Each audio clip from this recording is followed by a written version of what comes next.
እንዴት ከረማችሁ? ሰላም ነው? መልካም።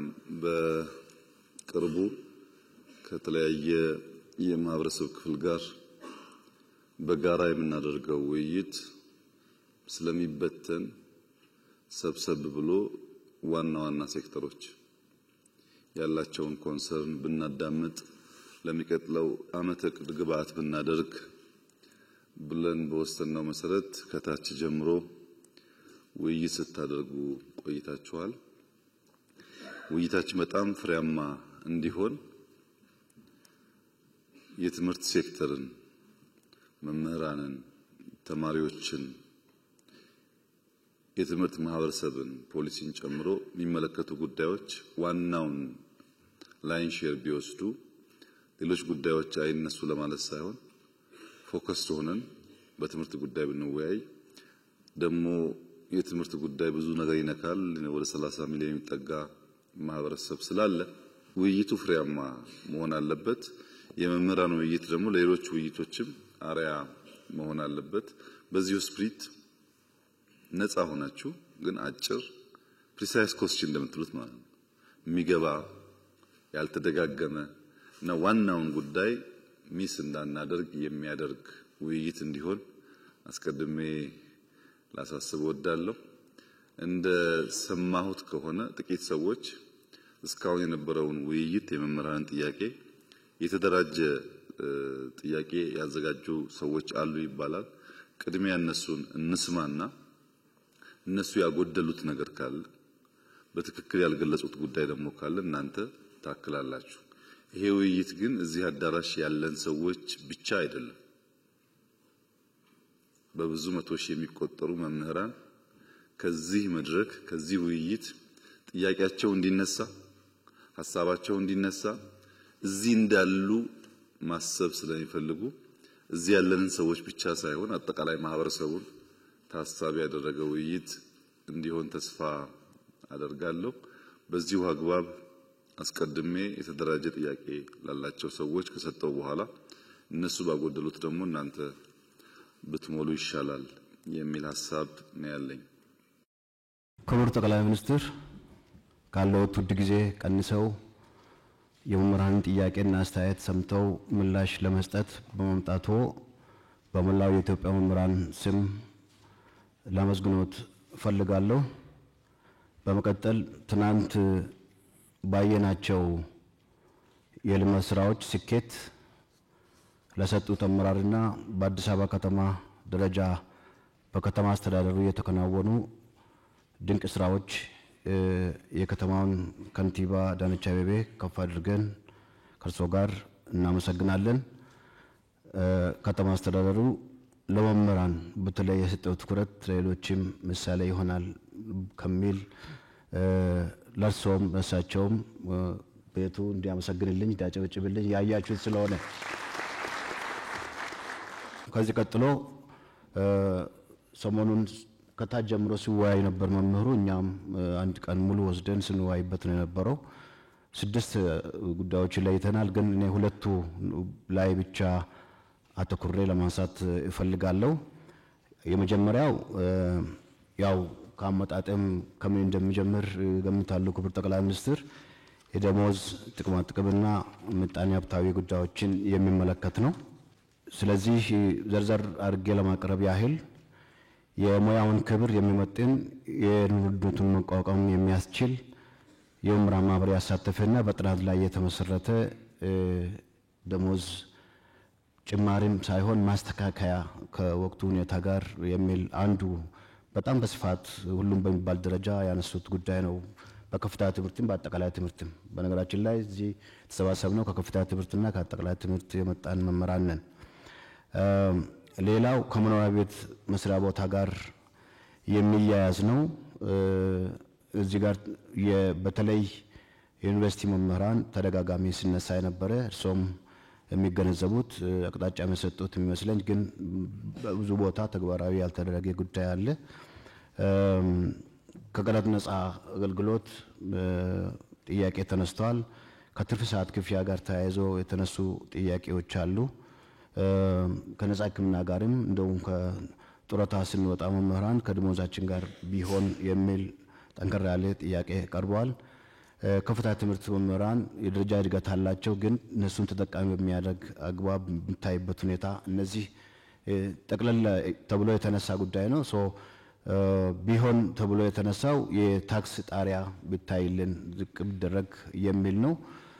በዝቅተኛ ወለድ ብድር ማግኘት ብንችል፣ እስካሁን ያልተፈቀደ ዩኒቨርሲቲ መምህራን ቅድም እንደጠቀስኩት መኖሪያ ቤት ጋር ተያይዘው ያለው የትርፍ ሰዓት ክፍያዎች መሻሻያ የተወሰነ መሻሻያ ተደርጓል። ግን ወቅቱን ያገናዘበ ሁኔታ በሆነ ሁኔታ ቢሻሻልና እሱም ከታክስ ነጻ ቢደረግ የሚል ነው። የቤት አበል ድጎማ ነው የሚከፈለው፣ ሙሉ የቤት ክፍያ አይደለም። ከዛች ድጎማም ቀረጥ ትቀነሳለችና እሷም ብትነሳ የሚል ጠንከር ያለ ሀሳብ ቀርቧል። በአጠቃላይ በሁሉም ደረጃ የጎንዮሽ እርከን ጭማሪ ከቅድመ መደበኛ እስከ አጠቃላይ ትምህርት እንደምናውቀው የጎንዮሽ እርከን ጭማሪ ሰንጠረዥ ሲወጣ ሁለት ዓመት ብሎ ይሄዳል። ግን ምንም ወደ ጎንዮሽ ከቆመ ወደ 10 ምናምን ዓመት ሆኖታል ከ94 ዓመት ወዲህ። እሱም ጠንከር ያለ ጥያቄ አለ። ምክንያቱም ሁሉንም አንድ ቦታ ጠቅልሎ ያስቀመጠ አገልግሎት መሰረት ያደረገ አሰራር ውስጥ ነው ያለነውና ማለት ነው። የመምህራን ማትጊያ ስርዓት ፓኬጅ እንዲዘጋጅ በጥናት ላይ የተመሰረተ ለማለት ያህል ነው። ሴክተራችን ብዙ ጊዜ ከሲቪል ሰርቪስ መመሪያ ጋር አዋጆች፣ ደንቦች ጋር ስለሚታይ የሚመጡ ጥያቄዎችን መመለስ አልተቻለም። የመምህርነትን ሙያ ልዩ ባህሪ እንደጠቀሱት ሰፊው ማህበረሰብ ክፍል 1/3ኛውን ነው የሚይዘው የትምህርት ሴክተሩ።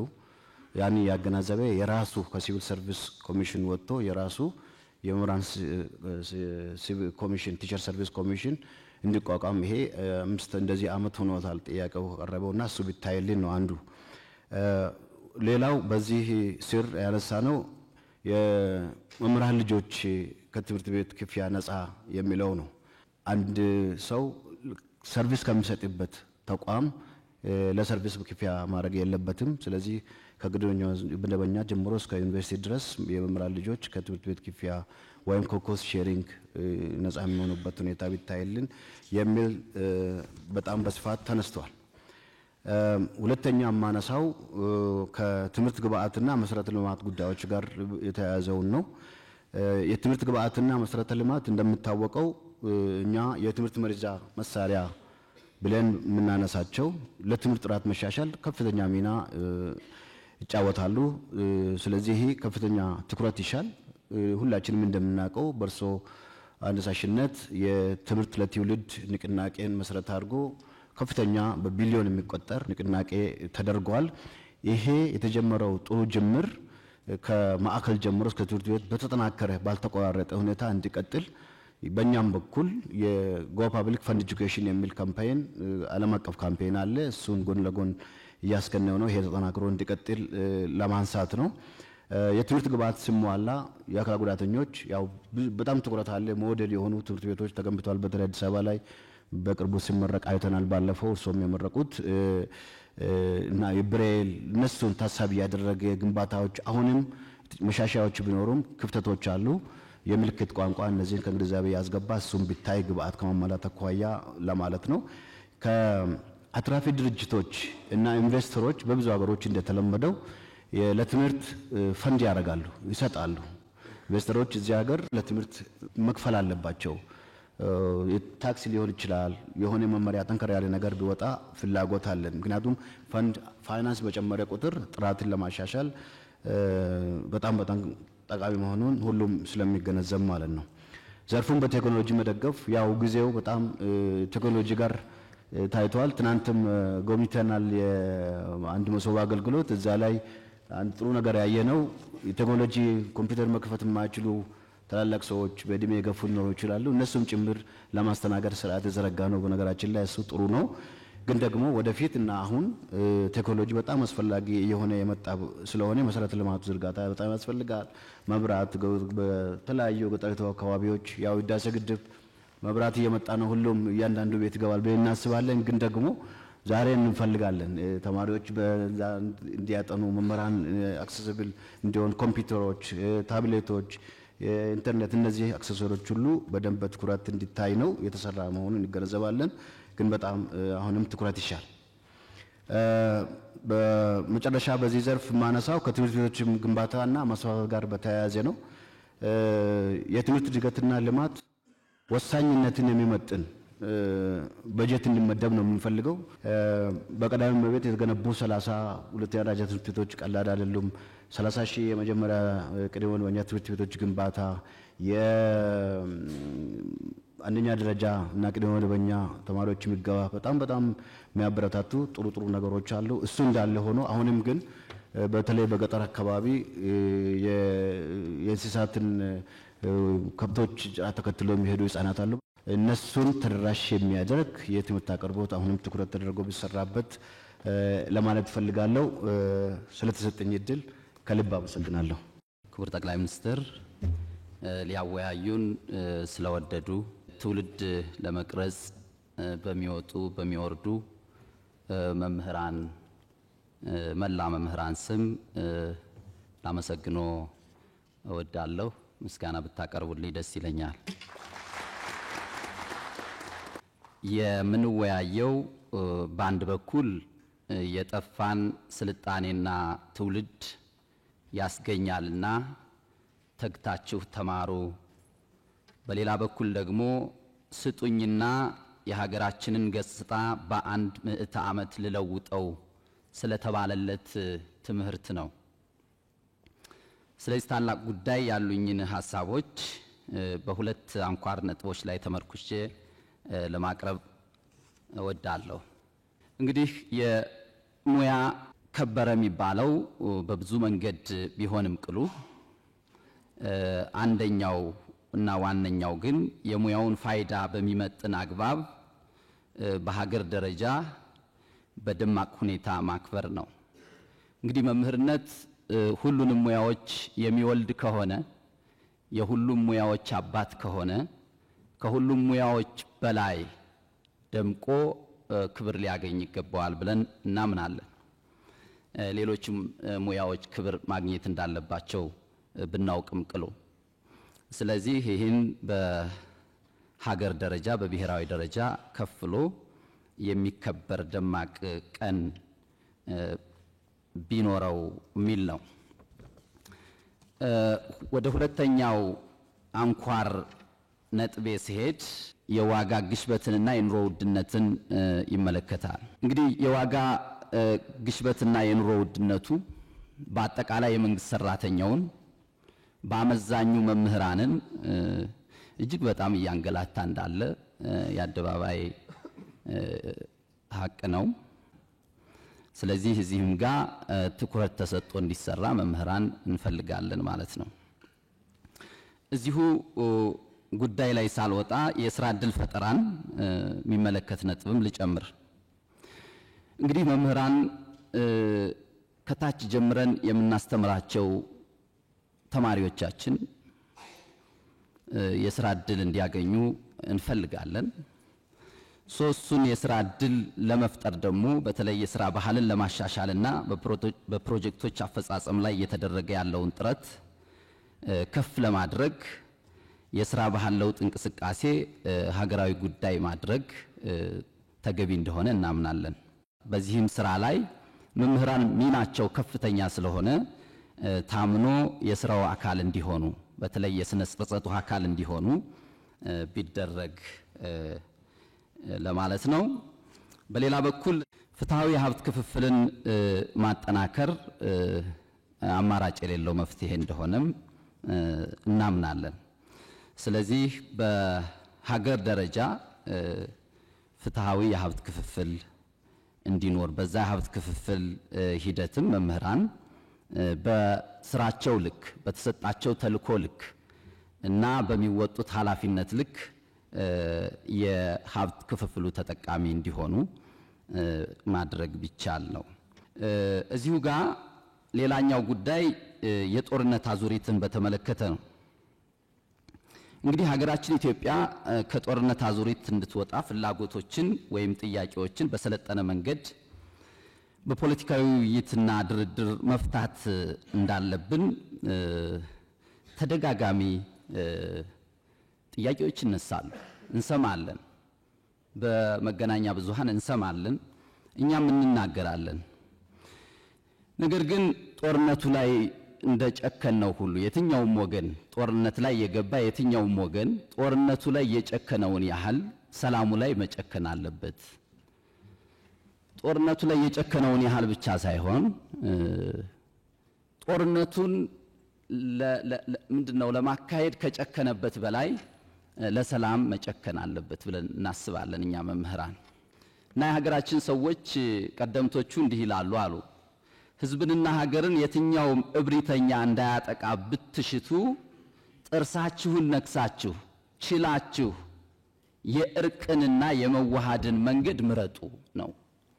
ስለዚህ መምህራንን ያሳተፈ የእውነት ሀገራችን ሰላም ስለሚያስፈልጋት ህዝባችን ሰላም ስለሚያስፈልገው ሀገራችን ልማት ስለሚያስፈልጋት ህዝባችን ሰላም ስለሚያስፈልገው የእውነት ከልብ ወደን ለመምህራን ተልኮውን የሰጠንለት ያኔ እኔ ሁሉ ነገር ሰላም ሆኗል ብዬ አስባለሁ።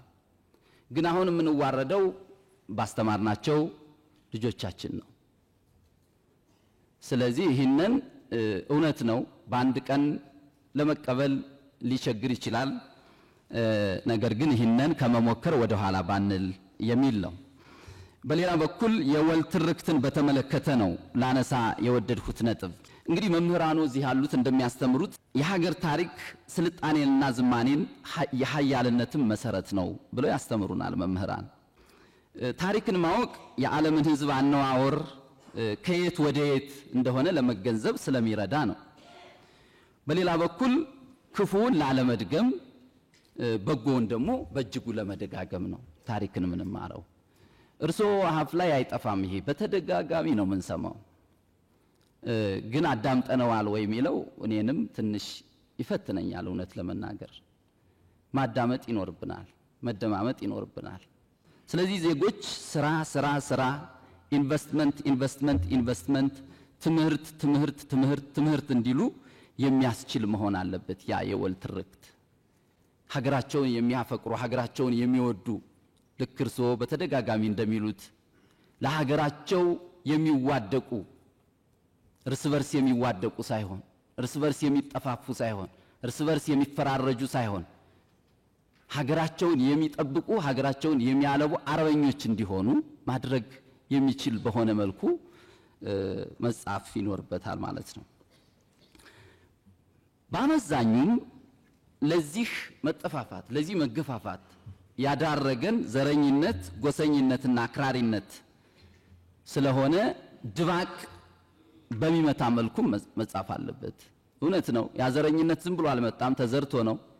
ያ ጎሰኝነት ዝም ብሎ አልመጣም፣ ተዘርቶ ነው። ያ አክራሪነት ዝም ብሎ አልመጣም፣ ተዘርቶ ነው። ያ ዘር ግን መምከን አለበት። የሚመክነው ደግሞ በዛ ችለን በመናደርገው የወል ትርክት ነው ብለን እኛ መምህራን እናምናለን ማለት ነው። ይህን ካልኩ ዘንዳ እንግዲህ ከአንኳር ጉዳይ ላይ የመጨረሻ ማደርገው ብሔራዊ ጥቅምን ነው። ስለዚህ ብሔራዊ ጥቅምን በተመለከተ የውስጥና የውጭ ዲፕሎማሲን ብሔራዊ ጥቅምን በሚያረጋግጥ አኳኋን የተጀመረውን ስራ በማጠናከር የትውልዱን የባህር በር ጥያቄ የቀጠናውን ዘላቂ ሰላም በሚያስጠብቅ መልኩ መረጃና ማስረጃን መሰረት ባደረገ ዲፕሎማሲ ላይ አተኩሮ መመለስ ቢቻል። በአጠቃላይ መንግስቱ ለመምህራን ለሰጠው ክብር እና የመፍትሄው አካል እንድንሆን ይህን የውይይት ጉባኤ ስለከፈቱልን ከልብ አመሰግናለሁ። ክብረት ይስጥልን። የኢፌዴሪ ጠቅላይ ሚኒስትር ክቡር ዶክተር አብይ አህመድ ከኢትዮጵያ መምህራን ምክክር በኋላ በፌዴራል መንግስት የሚመለሱ ጥያቄዎችን ምላሽ ለመስጠት ከፊታችን ስለተገኙ እናመሰግናለን። እኔም ማነሳቸው ጥያቄዎች በሁለት መሰረታዊ ጉዳይ ነው። አንደኛው ማህበራዊ ጉዳዮች ላይ፣ ሁለተኛ የመልካም አስተዳደር ጉዳዮች ላይ ነው። እነሱን ጥራ አድርጌ ለማቅረብ ሞክራለሁ። የተለያዩ ሀገራዊ ፖሊሲዎች ሲቀረጹ የመምህራን ተሳትፎ ማነስ፣ ሰላምና የመምህራን የሥራ ቦታ ደህንነት አለመኖር፣ ቀጥሎ በመምህራን ስም የሚቋቋም ባንክና ሆስፒታል አለመኖር፣ የመምህራን ባንክ መቋቋም፣ የግንባታ ድጋፍ መደረግ ቢችል የሚሉ ጥያቄዎች። በሁለተኛ ደረጃ የማነሳው ደግሞ የመልካም አስተዳደርን በተመለከተ በየደረጃው ያለው የመምህራን ማህበር ሚና ከሚሰራው አኳያ የመምህራን ማህበር በየደረጃው በሀገር አቀፍ በዩኒቨርሲቲዎች በኮሌጆች ብሎም በአጠቃላይ ትምህርት ያለው ተሳትፎ እና ኢንጌጅመንት እንዲኖረው ማዕቀፍ በፌዴራል ደረጃ ቢዘረጋና ወደፊትስ ምን ቦታ ይዞ የጥያቄዎች እንደሚመልስ ቢደረግ። ቀጥሎ ያለ መምህራን ፍቃድ ለልዩ ልዩ ልማት ተግባራት መዋጮ ከደሞዝ መቆረጥ። መዋጮዎች ከደሞዝ በሚቆረጡበት ጊዜ መላው የኢትዮጵያ መምህራን ያለውን የሚቆረጠውን የብር መጠን በፍቃደኝነት ላይ የተመሰረተ ቢሆን ይህም በአጥብቆት እንዴት እንደሆነ እንደሚሰራ ከፌዴራል ምላሽ ቢሰጥበት። ሌላው በደሞዝ ማነስና በጥቅማ ጥቅም አለመከበር ምክንያት መምህራን ከስራ ገበታቸው መልቀቅ፣ የደሞዝ ማሻሻያው በሰፊው መምህራን ላይ ያላተኮረ መሆን፣ ጥቅማ ጥቅሞች ሙሉ በሙሉ መምህሩ ላይ ስላልተተገበሩ ቢተገበሩ፣ የመጨረሻው የሚጠየቁ ጥያቄዎች ወቅታዊ ምላሽ ቢሰጣቸው። ለጥያቄዎች ወቅታዊ ምላሽ አለመሰጠት በመላው ኢትዮጵያ ያሉ መምህራኖች አጭር ምላሽ በማይሰጣቸው ጊዜ የሚሰጡት ቅሬታ በሰፊው ስለሆነ እነዚህ ነገሮች ቢታዩ የሚል ጥያቄዎች አሉ። ከሞላ ጎደል ስለተሰጠኝ እድል አመሰግናለሁ። የኔ ጥያቄ መምህራንን የሚመለከት ነው። በአብዛኛው በአሁኑ ሰዓት መምህራን በአግባቡ ኑሮውን ሊመራ የሚችል አስተማማኝ ደሞዝ የላቸውም፣ የመኖሪያ ቤት የላቸውም፣ ሙያቸውም በጣም በርካታው ሰው አያከብረውም።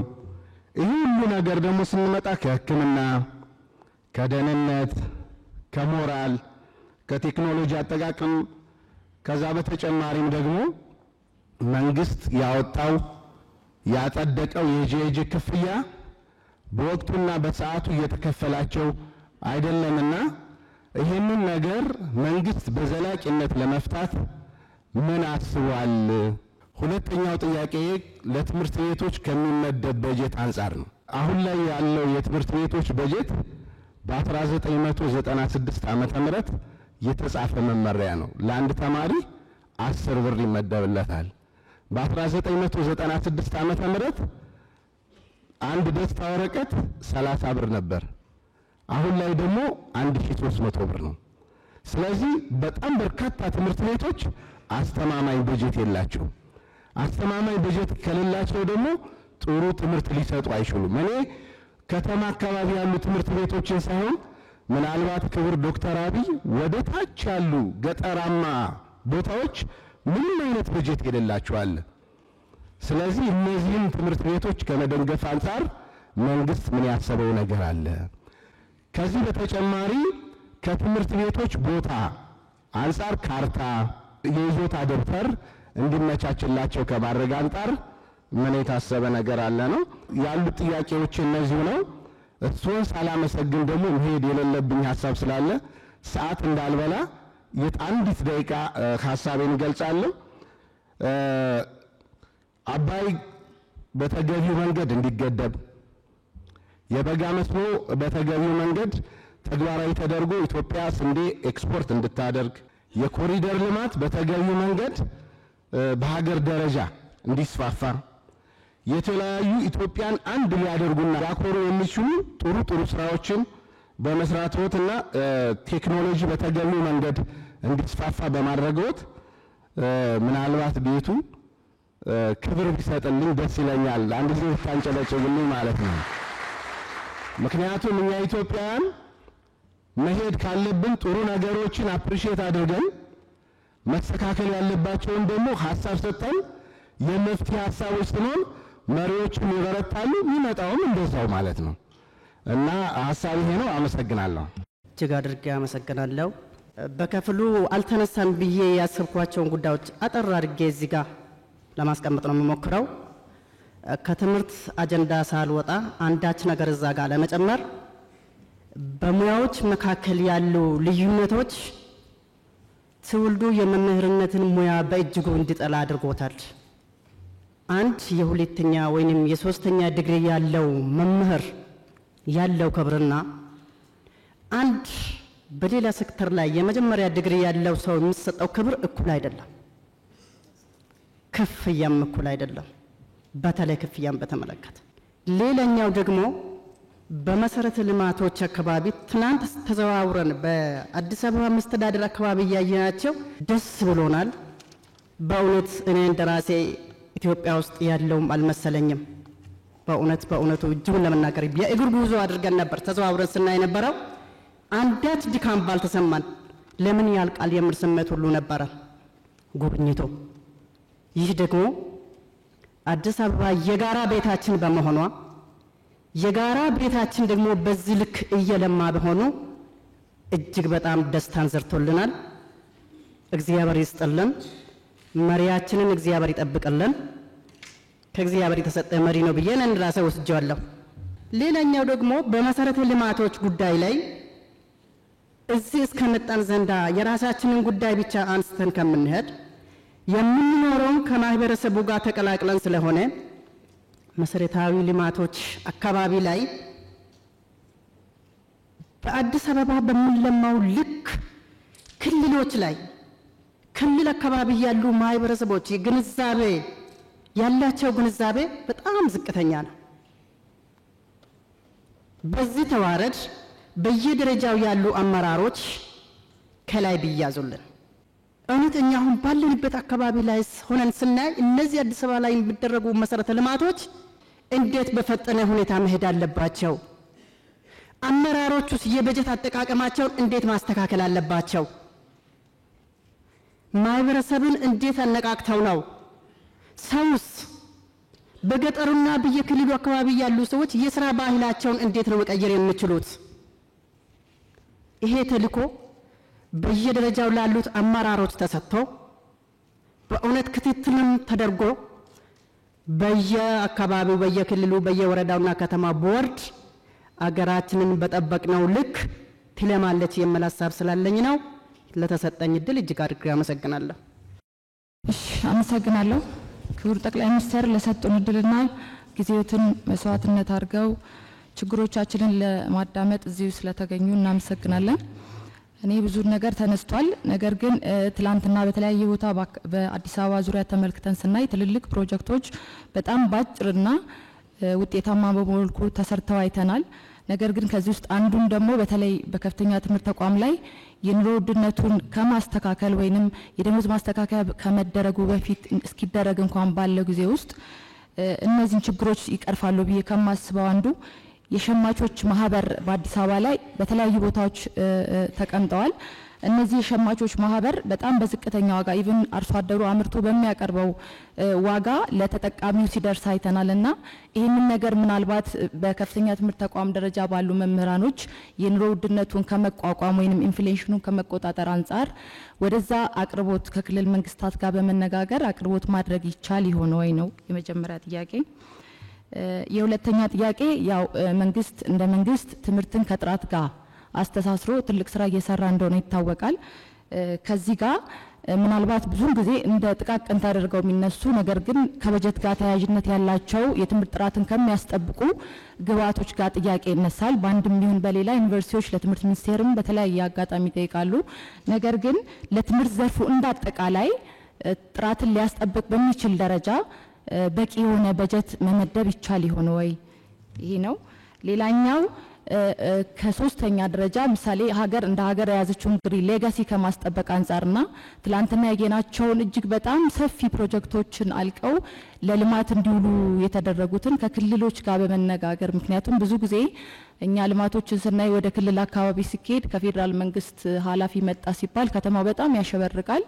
የተጀመሩ ስራዎች የኮሪደር ምን በላቸው ሌሎች በጣም ሲሰሩ እናያለን። በማግስቱ ግን ሲቆሙ ነው የምናየው። ይሄ ማለት ቀጣይነት ያለው ልማት ለማምጣት ስለሚያስቸግር እንደ አዲስ አበባ ሁሉም በመላ ሀገሪቱ ያሉት የልማት አውታሮች ኃላፊነትን ተቀብለው የሚሰሩ ከቀበሌ እስከ ክልል አመራር ይህን ነገር እውነት በእናንተ ልክ ተረድተውታል ወይ?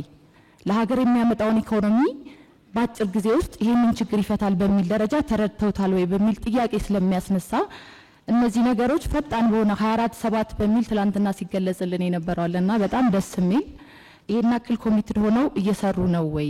ምናልባት ህዝቡን ጫጫታ የሚያስነሱ ነገሮች ስላሉ ነው። የኮሪደር ልማቱ እናንተ ባላችሁ ልክ ተረድተውታል ወይ? በዛ ልክ አብረው ጠንክረው እንዲሰሩ ከእናንተ ልክ እንትኑ ቢኖራቸው ብዬ ነው። አመሰግናለሁ። ስለተሰጠኝ እድል አመሰግናለሁ። ሊያናገሩን ፈቃደኛ ስለሆኑ በጣም እናከብራለን። ከዛ በመቀጠል በዩኒቨርሲቲ ደረጃ ከቦንጋ ዩኒቨርሲቲ ነው የመጣውኝ። በዛ ደረጃ ያለው ከዩኒቨርሲቲ ደረጃ ያሉ ነገሮች ትንሽ የላንሳና በተለይ ከቦርድ ጋር የተያዙ ነገሮችን እናቅርብ። ቦርድ ዩኒቨርሲቲውን አያውቀውም። ለምሳሌ ቦንጋ ዩኒቨርሲቲ በ7 ዓመት አንድ ቀን ቦርድ አነጋግሮት አያውቅም መምህሩን። ያ ኃላፊነት የለውም ወይ ማለት ተባብሮ ለመስራት እስከሆነ የትምህርትን ጥራት ለማምጣት እስከሆነ ድረስ ለምን እንደዚህ አይነት ነገሮች አይሰሩ? እንደዚህ አይነት ነገሮች መስተካከል አለባቸው። ሌላ ደግሞ ከባጀት አመዳደብ 60 25 15 መባሉ አሉ። ከምርምር ጋር ከአካዳሚክ ጋር የተያዙ ነገሮች ዩኒቨርሲቲ ውስጥ በጣም እየቀሩ የመጡበት ሁኔታ አለ። ጠቅላላ ዩኒቨርሲቲዎች ወደ ፕሮጀክት ወደ ህንጻ ወደ ተለያዩ ነገሮች እየመጡ ያሉበት ሁኔታ ስላለ እሱ ነገር ቢስተካከል። አመሰግናለሁ።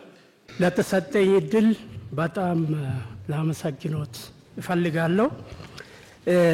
ጊዜ ለመጠቀም ቀጥታ ወደ ጥያቄ መግባት እፈልጋለሁ። ከለውጡ ጋር በተገናኘ በግሪጎሪያን ካላንደር በ2018 ኤጁኬሽን ሮድ ማፕ በ2023 ጠቅላላ የስርዓተ ትምህርት ለውጥ መደረጉን እናውቃለን። ሆኖም ግን ይህ ስርዓት ለውጥ ለሀገር በቀል ቋንቋዎች ትክክለኛ ትኩረት የሰጠ አይመስለኝም። ይህንን በመረጃ ለማስደገፍ የኛ ልጆች ከ9ኛ እስከ 11ኛ በሳምንት አንድ ቀን ብቻ ይማራሉ፣ ኦሮምኛና አማርኛ። እንግዲህ በአንጻራዊ መልኩ እነዚህ ሁለቱ ቋንቋዎች በጣም በሚሊዮን የሚቆጠሩ ተናጋሪዎች እንዳሉ ይታወቃል። በሳምንት 40 ደቂቃ ብቻ መማር እንዴት ይታያል? እንደገና 12ኛ ላይ 2 ቀን ብቻ ይማሩና ይባስ ተብሎ 12ኛ ላይ ማትሪክ ላይ አይመጡም። የዚህ ኢምፕሊኬሽን የዚህ ስፒል ኦቨር በወላጅ በመምህራን በተማሪዎች ዘንድ እንዴት ይታያል? ሁለተኛ ጥያቄ ከለውጡ ጋር በተገናኘ ለሁለተኛ ደረጃ መምህራን ስልጠና የተሰጠው ትኩረት ብዥታን የሚዘራ ነው። ይህ ማለት በኢህአዴግ ጊዜ ቢኢዲ ባችለር ኦፍ ኤጁኬሽን ነበር። በማል ቴሶ የሚባል ፕሮግራም መጣና ቴሶ ቲቸር ኤጁኬሽን ሲስተም ኦቨርኦል ማለት ነው፣ ፓራዳይም ሺፍት። ለ6 ዓመታት በሱ ከተሰራ በኋላ ፒጂዲቲ መጣ። ቴሶ ቤዚካሊ ኢንቲግሬትድ ነው። ሳብጀክት ማተር ፕላስ ፔዳጎጂካል ትሬኒንግ ኢንቲግሬት አድርጎ ነው የሚሰለጥኑት። ከጊዜ በኋላ ምን ሀሳብ መጣ? የመምህራን የብቃት መሳሳት ስላለ መጀመሪያ በአፕላይ ሳይንስ ይጨርሱና ፔዳጎጂ ከላዩ ላይ ፈሳስ ይደረግ ነው የነበረው አርጉመንት። እሱ ፒጂዲቲ ነው፣ ፖስት ግራጁዌት ዲፕሎማ ኢን ቲቺንግ ማለት ነው። ለ10 ወራት ብቻ ይሰለጥኑና ስራ ላይ ይሰማራሉ። ይሄም ጥራት ሊያመጣ አልቻለም።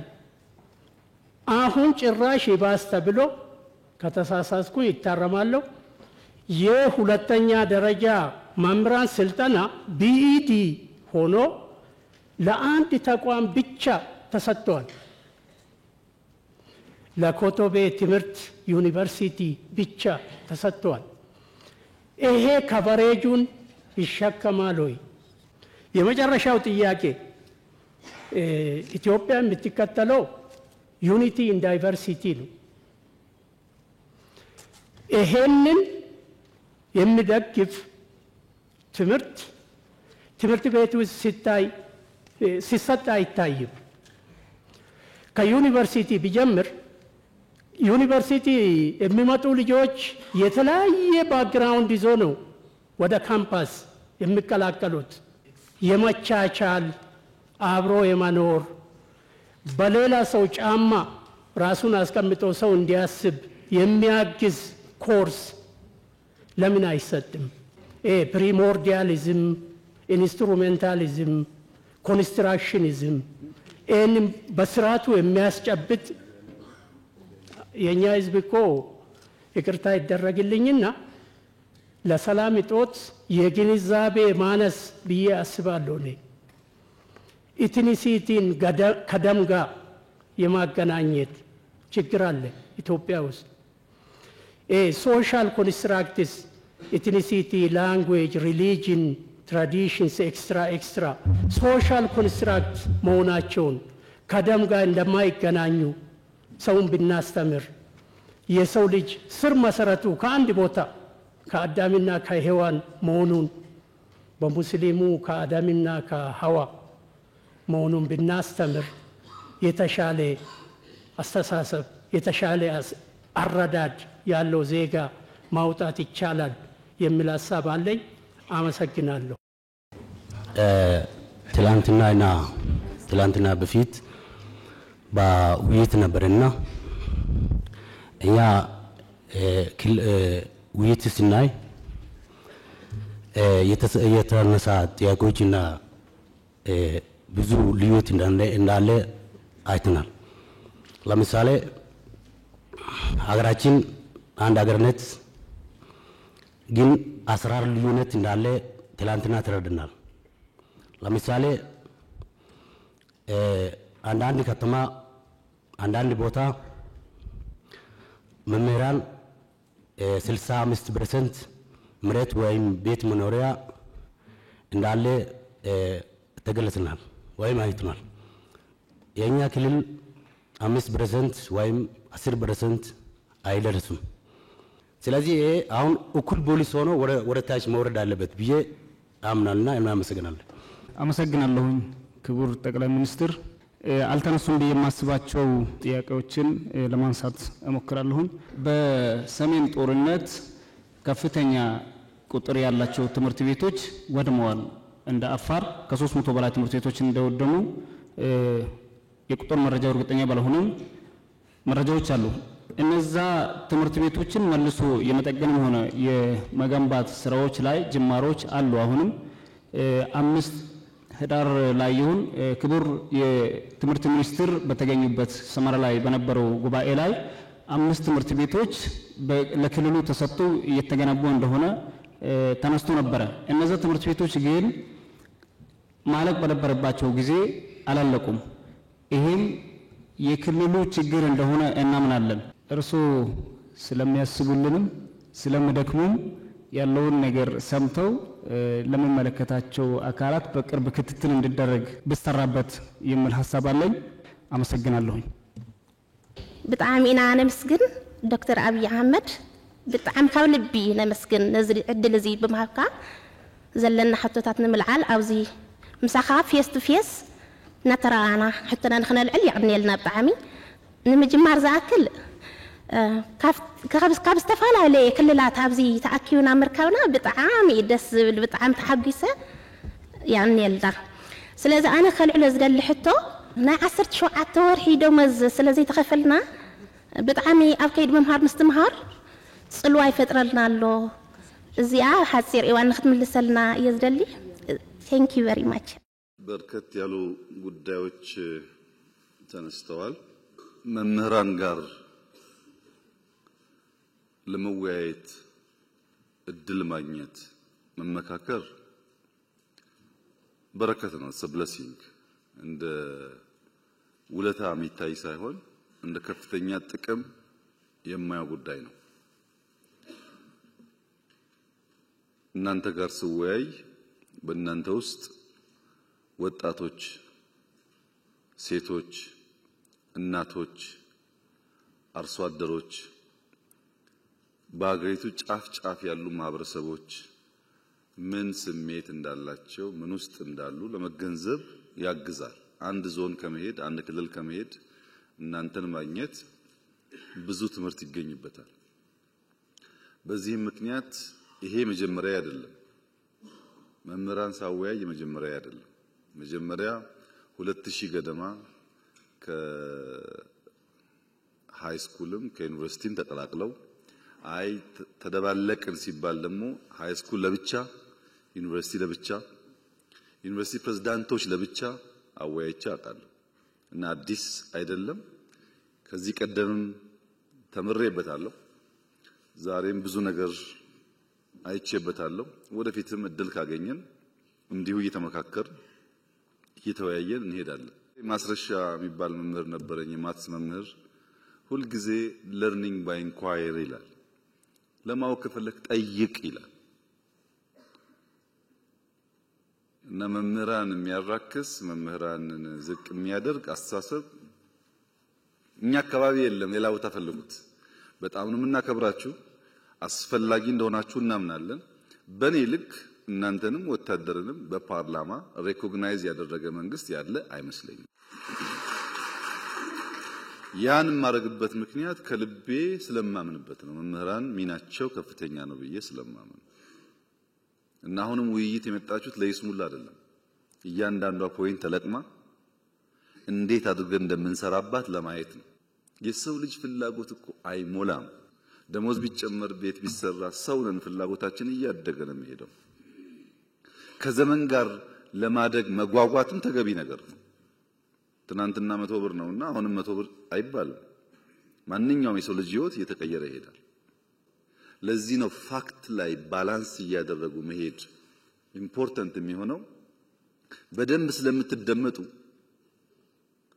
ከናንተ ጋር ፖለቲካሊ ባያዝ ወይም በሆነ ሰፈር ባያዝ ሳትሆኑ እውነተኛ ጉዳይ ካላመጣችሁ በቀር ያሳስታል። ፓርላማ ሲሆን ይገባኛል፣ አላየሁም አልሰማውም ብሎ ቢከስ ሰው ይገባኛል።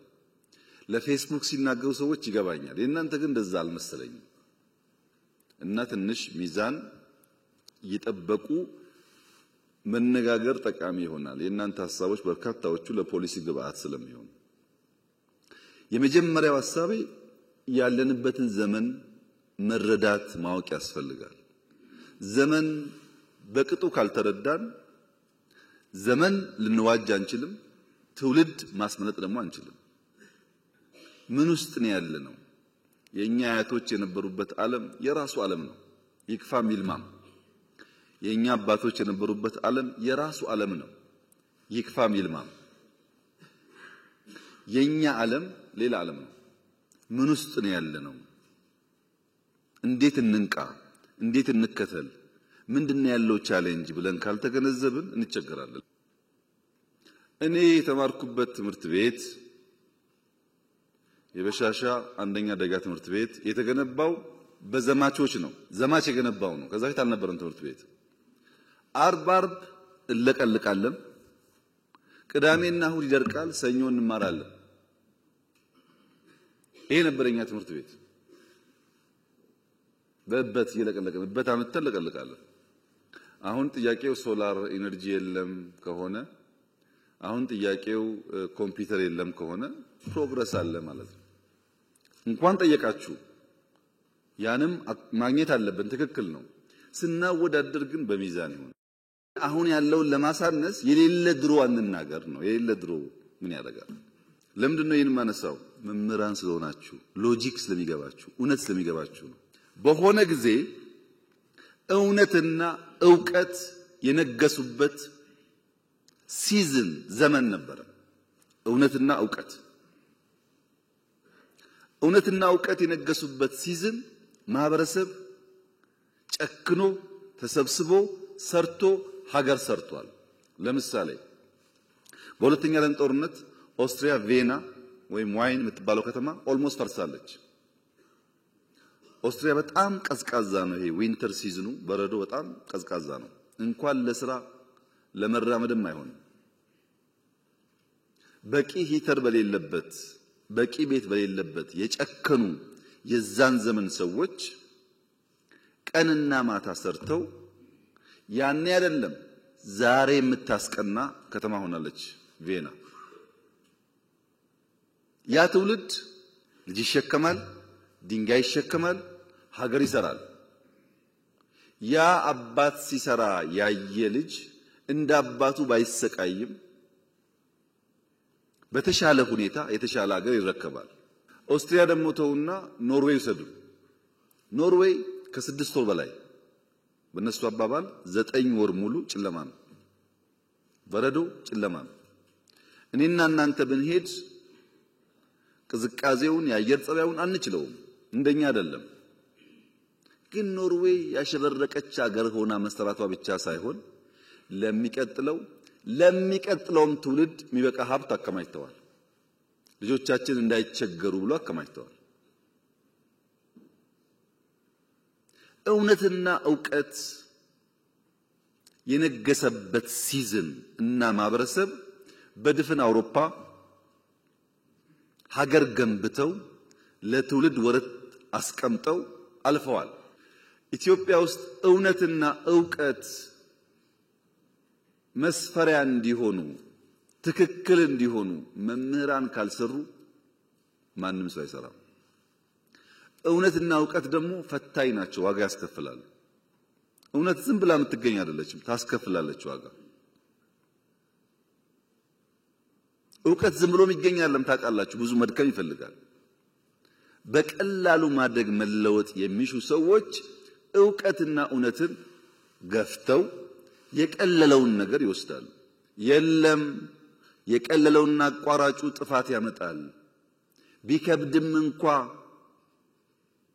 ታሪክ መቀየር ያለብን እኛንን ብለን እንድንነሳ የአንበሳውን ድርሻ መውሰድ ያለበት መምህር ነው። መምህር ግን ሲፈጥረው እዚህ ጋር ያለው የተጻፈለት ነገር ትውልድ መስራት፣ መድከም፣ መስጠት ነው።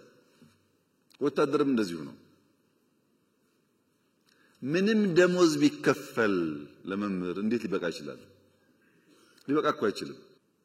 ስራችሁ 90% መስጠት ነው። ለመኖር ብትቀበሉ እናንተ የተፈጠራችሁት 90% ለመስጠት ነው። በተለይ እንደ ኢትዮጵያ ያለ ከእውነትና ዕውቀት የራቀ ማህበረሰብ ደግሞ ሲኖር የመምህራን ሚና አብዛኛው መስጠት ነው። አሁን ያለንበት ዘመንስ ውሸትና ጩኸት የነገሰበት ነው። ውሸትና ጩኸት ደግሞ አይሰሩም ብቻ ሳይሆን የተሰራ ያፈርሳሉ። ፖስት ትሩዝ የሚባለው ዘመን፣ ድህረ እውነት የሚባለው ዘመን ዋነኛ ዓላማው ምንድነው? ፖስት ትሩዝ ማለት ዋነኛ ዓላማው ፐርፐዝ የሌለው ዓላማ የሌለው ከዕለት ጉርስ ከእፍታ ተሻግሮ ማሰብ ማየት የማይችል ትውልድ መፍጠር ማለት ነው። ፖስት ትሩዝ እንደሱ ነው።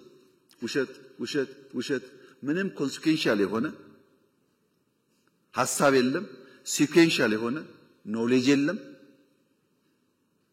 ሀ ተብሎ ሁ የለም። ሁሌ ሀ ነው፣ ሁሌ ጩኸት ነው። ሲሰባሰብ አንድ ግብ የሚያሳካ ነገር የለውም። ፖስት ትሩዝ ሎጂክ የቀነሰ ማለት ነው።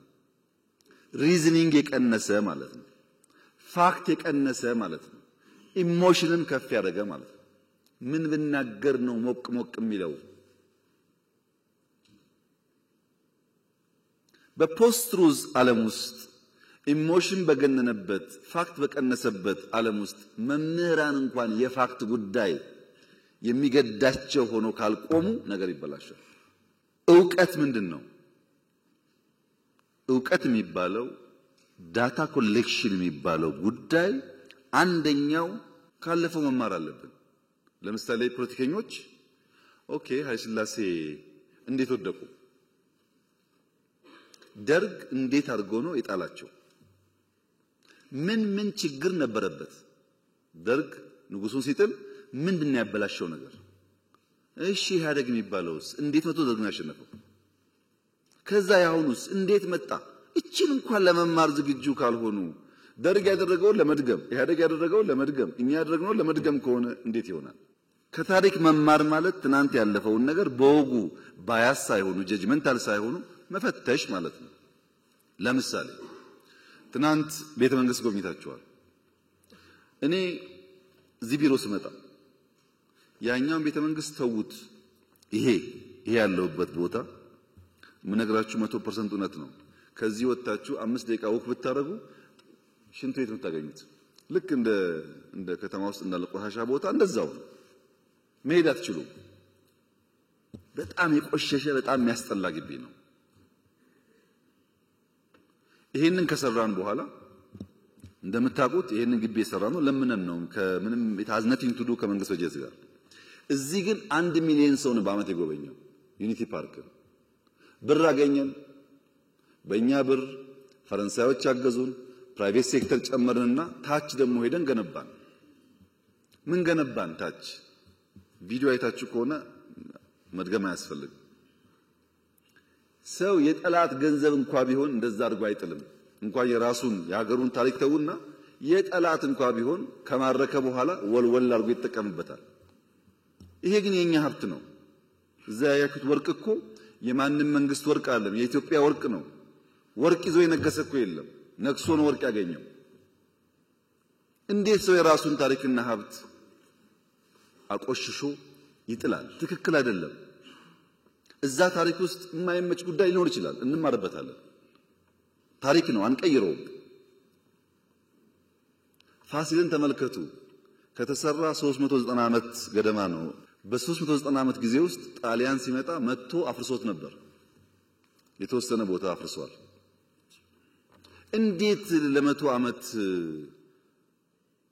ያንን ነገር ሳንጠግን ኖርን ብሎ መጠየቅ ሲገባው እንጠግነው ሲባል አትንኩት ነው ያለው። አሁን አይታችኋል ለውጡን። ከዛ የመጣችሁ እንደምታውቁት በየትኛው መመዘኛ እንኳን ለኢትዮጵያ ለአፍሪካም ቢሆን የሚያኮራ ነገር ነው። ምንም መጥፎ ነገር የለበት። መጠበቅ ግን አለበት። መጠበቅ አለበት።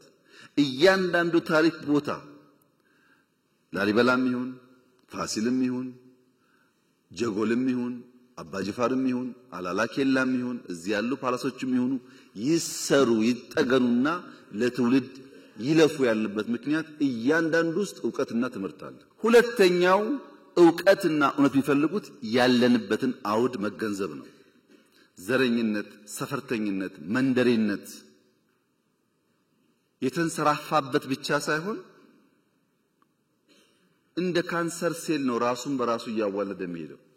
ባይዘወይ ሰዎች ዘረኝነት ሲባል ይሄ የኦሮሞ አማራ ወይም ጉራጌ ወላይታ ይመስላችኋል? እንደዛ አይደለም። ዘረኝነት ማለት በኦሮሚያ ብትወስዱት ጅማ፣ አርሲ፣ ወለጋ የሚባል በሽታ አለ። ወለጋ ብትሄዱ ሆሮ፣ ቄለም የሚባል በሽታ አለ። ከወለጋ የመጡ ያውቁታል። ጅማ ብትሄዱ ከጌራ ከምናምን ከሊሙ የሚባል በሽታ አለ።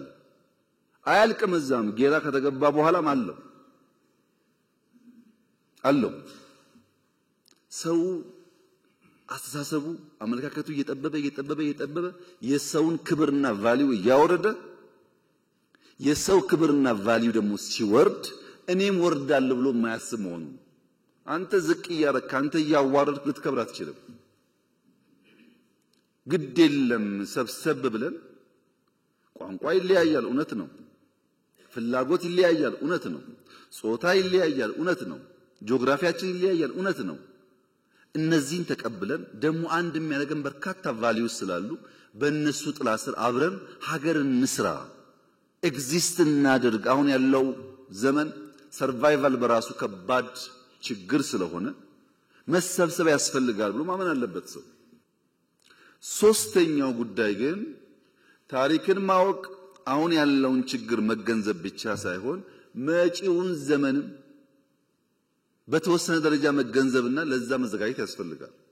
ለምሳሌ ሳይንስ ሙዚየም ያያችሁት አርቲፊሻል ኢንተለጀንሱም ኤሮዳይናሚክሱም ስፔስ ላይ ያያችሁት አውሮፕላን ላይ ያያችሁት ገና የዛሬ 20 30 ዓመት ዓለም ይጠቀምባቸው ቴክኖሎጂዎች እኮ እዛ ውስጥ አሉ። ለምሳሌ ኤርባስ ገና በ2050 ነው አየር ላይ የሚውለው። እኔና እናንተ አልታደልንም። ልጆቻችን ግን እሱን እያዩ ማደግ አለባቸው። ብርቅ መሆን የለበትም። ትናንት ያያችሁት አብዛኛው ነገር እዚህ አካባቢ ያለው ሂስቶሪካል ነገሩ ጫካን ጨምሮ በበጀት የሚሰራ ስራ አይደለም። ለምን ገረማችሁ? እንደና እንደናንተ የተሰባበረ ሀገር የወሰዱ ሰዎች እኮ ወርቃቸውን አውጥተው የትዳር ቀለበታቸውን ሰጥተው ጸጉራቸውን ቆርጠው ሽጠው ለሀገሬ ልማቱ ይዋል ብለው እኮ የገነቡ ሀገራት ታውቃላችሁ። ታሪክ ከእናንተ በላይ ማን ያውቃል? አሉ እኮ ሀገራት በቃ ደህንነት ልመና ይበቃናል፣ ያለንን ሰጥተን ተክተን ልጆቻችን ከልመና ይውጡ ያሉ እኮ አሉ። መወሰን አለብን። የተረከብነው ሀገር ዕዳ፣ ደህንነት፣ ችግር የተከፋፈለ ነው። እሱን ደጋግመን ብናወራ ውጤት የለውም። ከዚያ ለመውጣት የሚያስችል አቅጣጫ ቪዥን እና ትጋት ያስፈልገናል። ያለንን ሰጥተን እንኳን ልጆቻችን አሁን እናንተ ካላችሁበት ላይፍ ሻል ያለ ከኖር ጥሩ ነገር ነው። መደገም የለበትም። የኛ ችግር መደገም የለበትም። ችግርን እያየን በመካድ ሳይሆን በመጋፈጥ፣ በመሸሽ ሳይሆን በመጋፈጥ ተቸግረንም ቢሆን እቺን ሀገር ካለችበት አረንቋ ልናወጣ እንችላለን የሚል እምነት መምህራን ካልያዙ ማን ነው የሚይዘው ነው ጉዳዩ? ማን ይዛል? በዚህ እሳቤ ነው ያለንበት ዓለም ዕውቀትና እውነት ተገፍተው ውሸትና ጩኸት በርትቶ አንድ ቀን አገልግሎ የማያውቁ ሰዎች፣ አንድ ቀን ለፍቶ የማያውቁ ሰዎች እንዳሻቸው የሚፈነጩበት ዓለም የተፈጠረው እኮ የት ሰርተሃል ብሎ የሚጠይቅ ሰው ጠፍቶ ነው። ምን ሰጥተሃል አንተ? ምን አገለገልክ? ካንተ ምን እንማር ብሎ በምክንያት አርጊው የሚያደርግ ሰው ጠፍቶ እኮ ነው። በዚያ ስፕሪት ማየት ካልቻላችሁ የኛ ውይይት ፍሬ የሚኖረው ውሃ የሚቋጥር አይሆንም። ምክንያቱም በጣም በርካታ ጉዳይ አንስታችኋል። ይሄ እናንተ ጉዳይ በአመት በሁለት አመት 3 አመት በ5 አመት አንዳንዱ ከዛም በላይ ጊዜ ሊፈጅ ይችላል። እኔ ከእናንተ ጋር ስብሰባ ሳይሆን ፈልገው የቤተሰብ የልብ ውይይት ነው። ያለውንም ችግር እንድታቁት፣ ያለውን እድል እንድታቁት፣ እዛም ላይ ሰፖርት እንድታደርጉና ለልጆቻችን የተሻለ ሀገር እንድንሰራ ነው። ይሄንን እንደ መግቢያ ካነሳው በኋላ ጥያቄዎቻችሁን በሶስት ማቀፍ ብናይ አንደኛው አጠቃላይ ከሀገሪቱ ሁኔታ ጋር ቢታይ ኢትዮጵያ ካለችበት ሁኔታ አንጻር መታየት አለበት። አንዳንድ ጉዳይ በንጽጽር የምናነሳው ዋጋ የለውም። እኛ ካለንበት ጋር ስለማይጣጣም ዋጋ የለውም። እኛ ካለንበት ተጨባጭ ሁኔታ ጋር ግን ሲመሳከር ዛሬም ባይሆን ነገ ለመፍትሄ እንድንሰራ ያግዛል። ለምሳሌ ነፃ ሕክምና፣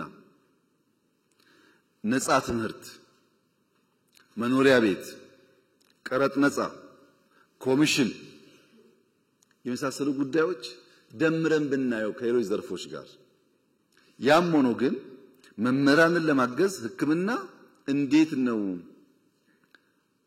የማህበራዊ ዋስትና አስፋፍተን አንድ መምህር ሲታመም ሳይቸገር ሊታከም የሚችለው ኢኖቬቲቭ በሆነ መንገድ እንዴት እንፍታው ብለን ማሰብ አለብን።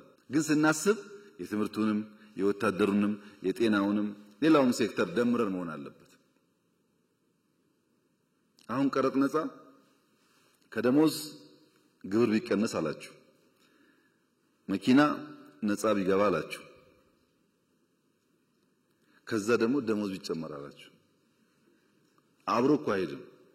መምህር መኖር አቅቶታል አላችሁ፣ ከውጭ ሀገር መኪና ቢያስገባ አላችሁ። አብሮ አይሄድም። ይሄ መኖር ያቃተው እንዴት ያስገባል መኪና? እውነታቸውን መኖር ተቸግረዋል ብዬ እንዳላስብ መኪና እንድናስገባ ደግሞ ዲዩቲ ፍሪ ፈቀድልን አላችሁ። 10 ሰውም ሊሆን ይችላል ያ ሰውዬ። ስንነጋገር ግን በወልን ነው ጉዳዩን። እኔ በህይወት እያለው መምህራን 70-80% መኪናቸውን ነድተው ሃይ ስኩል በር ላይ አቆመው ሲያስተምሩ ከማየት በላይ ለኔ ደስታ የለም። ይሄን ለማየት ብታደር ከምንም በላይ የምፈልገው ጉዳይ ነው። ይሄን ለማድረግ ግን ምን እየሰራን እንደሆነ ውስጡን አነሳላችሁና እነዚያ ጉዳይ ሲመለሱ ነው ምላሽ እያገኘ የሚሄደው። ትናንትና ወዲያ ገደማ ነጋዴዎች ጋር ውይይት ነበረኝ። ዘሆል ነጋዴ ያነሳው ልክ እናንተ ደሞዝ እንዳላችሁት ግብር ቀንስልን፣ ዘሆል እዚያ ግብር ቀንስልን፣ እዚህ ደሞዝ ጨምርልን። አንድ ሀገር ነው፣ ግብር ይሰበሰባል፣ ከሱ ይጨመራል። ካልተሰበሰበ አይጨመርም። ከየት ይመጣል? ሐሳቡ ግልጽ ነው። እነዚህን ጉዳዮች ከሌሎች ዘርፎች ጋር ደምረን ብናይ፣ በፖሊሲ በስትራቴጂ በእቅድ ብናይ ነው የሚሻለው። ፒስ ሚል በሆነ መንገድ እየተናገርን ብንሄድ ከሆነ ጊዜ በኋላ መጣችሁ ባለፈው ግብር ቀንስ ብለን ነበር፣ ነፃ ሕክምና ብለን ነበር፣ አልመለስከውም እንዳትሉኝ። የሚሻለው ይዣቸዋለሁ በማዕቀፍ እናያቸው እንደ ሀገር። ነገር ግን ደሞዝ በሚመለከት ሁለት ኢሹዎች አሉ። አንደኛው በዚህ ዓመት በያዝነው ዓመት መጠነኛ ደሞዝ እንጨምር ሲባል ምን ያክል ነው ኮስት የሚያደርገን? እንደ ሀገር ስለሆነ የሚጨመረው 70 75 80 በሚል በኦፕሽን ቀረበ የሚጨመረው ደሞዝ። እንደምታውቁት በስኬል ለምሳሌ 30 ሺህ ማገኝ ከሆነ 10% ሲባል በስኬል ልክ እንዲጨምር፣ ታች ያለው ደግሞ በሚያገኘው ልክ እንዲጨምር የሚል ካቢኔ ቀረበ እና ግማሹ ካቢኔ አባላት ተቃወሙ። ትክክል አይደለም፣ ችግር የሁሉ ነው፣ ታች ግን ይብሳል። 2000 ብር 1000 ብር እየበሉ ቤተሰብ የሚያስተዳድሩ ሰዎች ስላሉ በስመ የደሞዝ ክፍያ ሃይራርኪያል በሆነ የሚከፈለው መንገድ ከሄድን ታቹ ስለሚጎዳ ከኛ ከሚኒስትሮቹ ወይም ከፍተኛ ከተከፋይ ከሆኑት ይቀንስና ታች እናስፋዋል። ታች ዝቅተኛው የመንግስት ተከፋይ 1700 አካባቢ ነበር። 300% ጨምረን 4800 ገባ። ይሄ በሚሆንበት ሰዓት 70 75 80 የነበረው አጠቃላይ ሀገራዊ ጭማሬ 91 ቢሊዮን ይገባል ተባለ። ፐርሰንቴጁ ስላደገ ይሁን ይግባ፣ ታች ያለው ከሚራብ ላይ ያለው ይቆያል። ለሁሉም ብናደርግ ጥሩ ነበር። ለሁሉም ካልቻልን ግን ሞይ ተጎዳውን ብንደግፍ ይሻላል ነው ሐሳቡ የነበረው።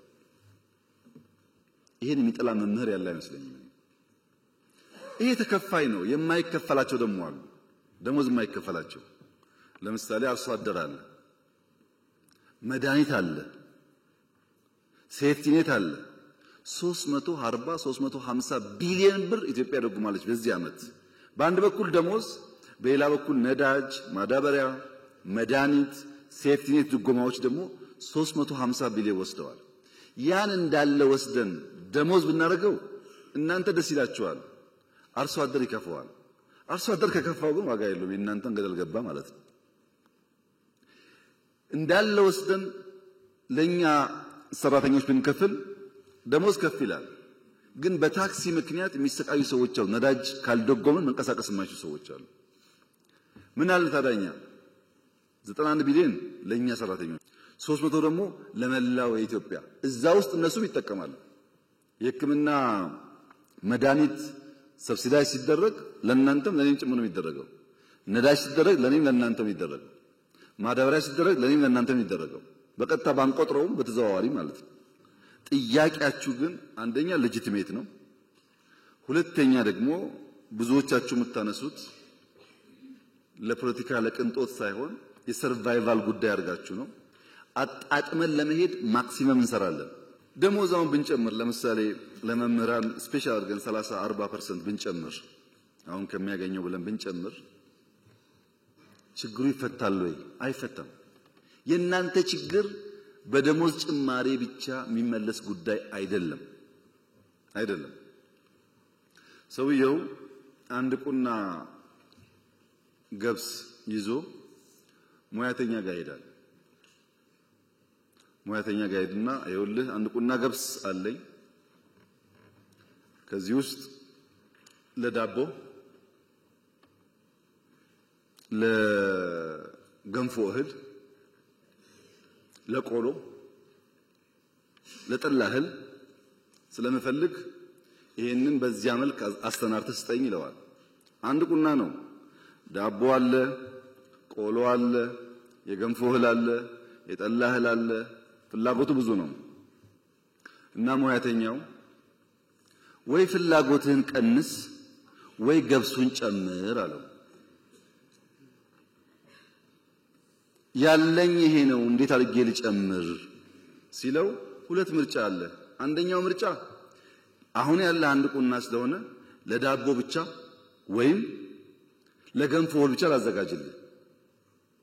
የለም የዳቦም የገንፎም ፈልጋለሁ ካክ ደግሞ አትብላ። አሁን ያዘውና ዘንድሮ ዝራውና በሚቀጥለው 5-6 ቁና ሲሆንልህ ያኔ ይዘውና አለው ይባላል። እናንተ ግን እንዳዋቂ እንደ ልባም ሰው ማሰብ ያለባችሁ ጉዳይ ገበታ ላይ ያለው 3 እንጀራ ከሆነ እኛ 10 ሰዎች ከሆነ እዚሁ ገበታ ላይ ያለውን እንጀራ ነው የምንሻማው። 3ቷን ለ10 ልባም ሰዎች ለትውልድ የሚያስቡ ሰዎች በተለይ መምህራን ሲሆኑ ማሰብ ያለባቸው እንዴት ገበታው ላይ ያለውን ማድ 5 6 7 10 እናርገው። ገበታውን እናስፋው እንጂ ያለችውን ብንሻማ እሷን ብንቀራመት እኛም በደህነት ልጆቻችንም ከዛ የባሰ ደህነት ይጠብቃቸዋል። ገበታ ማስፋት በምርት ነው የሚመጣው፣ በከንቱ አይመጣም። እሱ ላይ አብረን መስራት ይኖርብናል። የመጀመሪያው ማቀፍ ምንድነው? አጠቃላይ በሀገር እንየው። ነፃ ጉዳይ ለእናንተ ብቻ አይሆንም። በሀገር ማቀፍ እናያለን። የትምህርት ኮሚሽን ተባለው መከራ እየበላን ያለነው ተቋም ሪፎርም ለማድረግ ነው። ብዙ አይነት ሰው ነው ያለው እና ሌላ በሽታ ከምንጨምር ባሉን ተቋሞች ውስጥ ስራችን አዘምነን የመምህራን ጥያቄ ደግሞ እንደዚህ መነጋገር እስከቻልን ድረስ ማናቀው ጉዳይ አይደለም እየፈታን ብንሄድ ነው የሚሻለው በሚል ማቀፍ ውስጥ ብናየው። እዚያ አይቀሩትሳ ሁለተኛው ማቀፍ አሰራራችን፣ ህጋችን፣ ስትራቴጂያችን እንፈትሽ። ትናንት በነበረን ዕውቀት በነበረን አንደርስታንዲንግ የሰራናቸው ጉዳዮች ያጎደሉት ጉዳይ ካለ እንፈትሽ። ለምሳሌ ከፖሊሲ ጋር አያይዞ ወንድም ያነሳቸው ጉዳዮች ባለፈው ታስታውሱ ከሆነ አማርኛ እንደ ሰብጀክት ለማትሪክ ይቀርብ ነበር ታውቃላችሁ። ይሄ ለአማርኛ ቋንቋ ተናጋሪዎች የሚያዳላ ነው።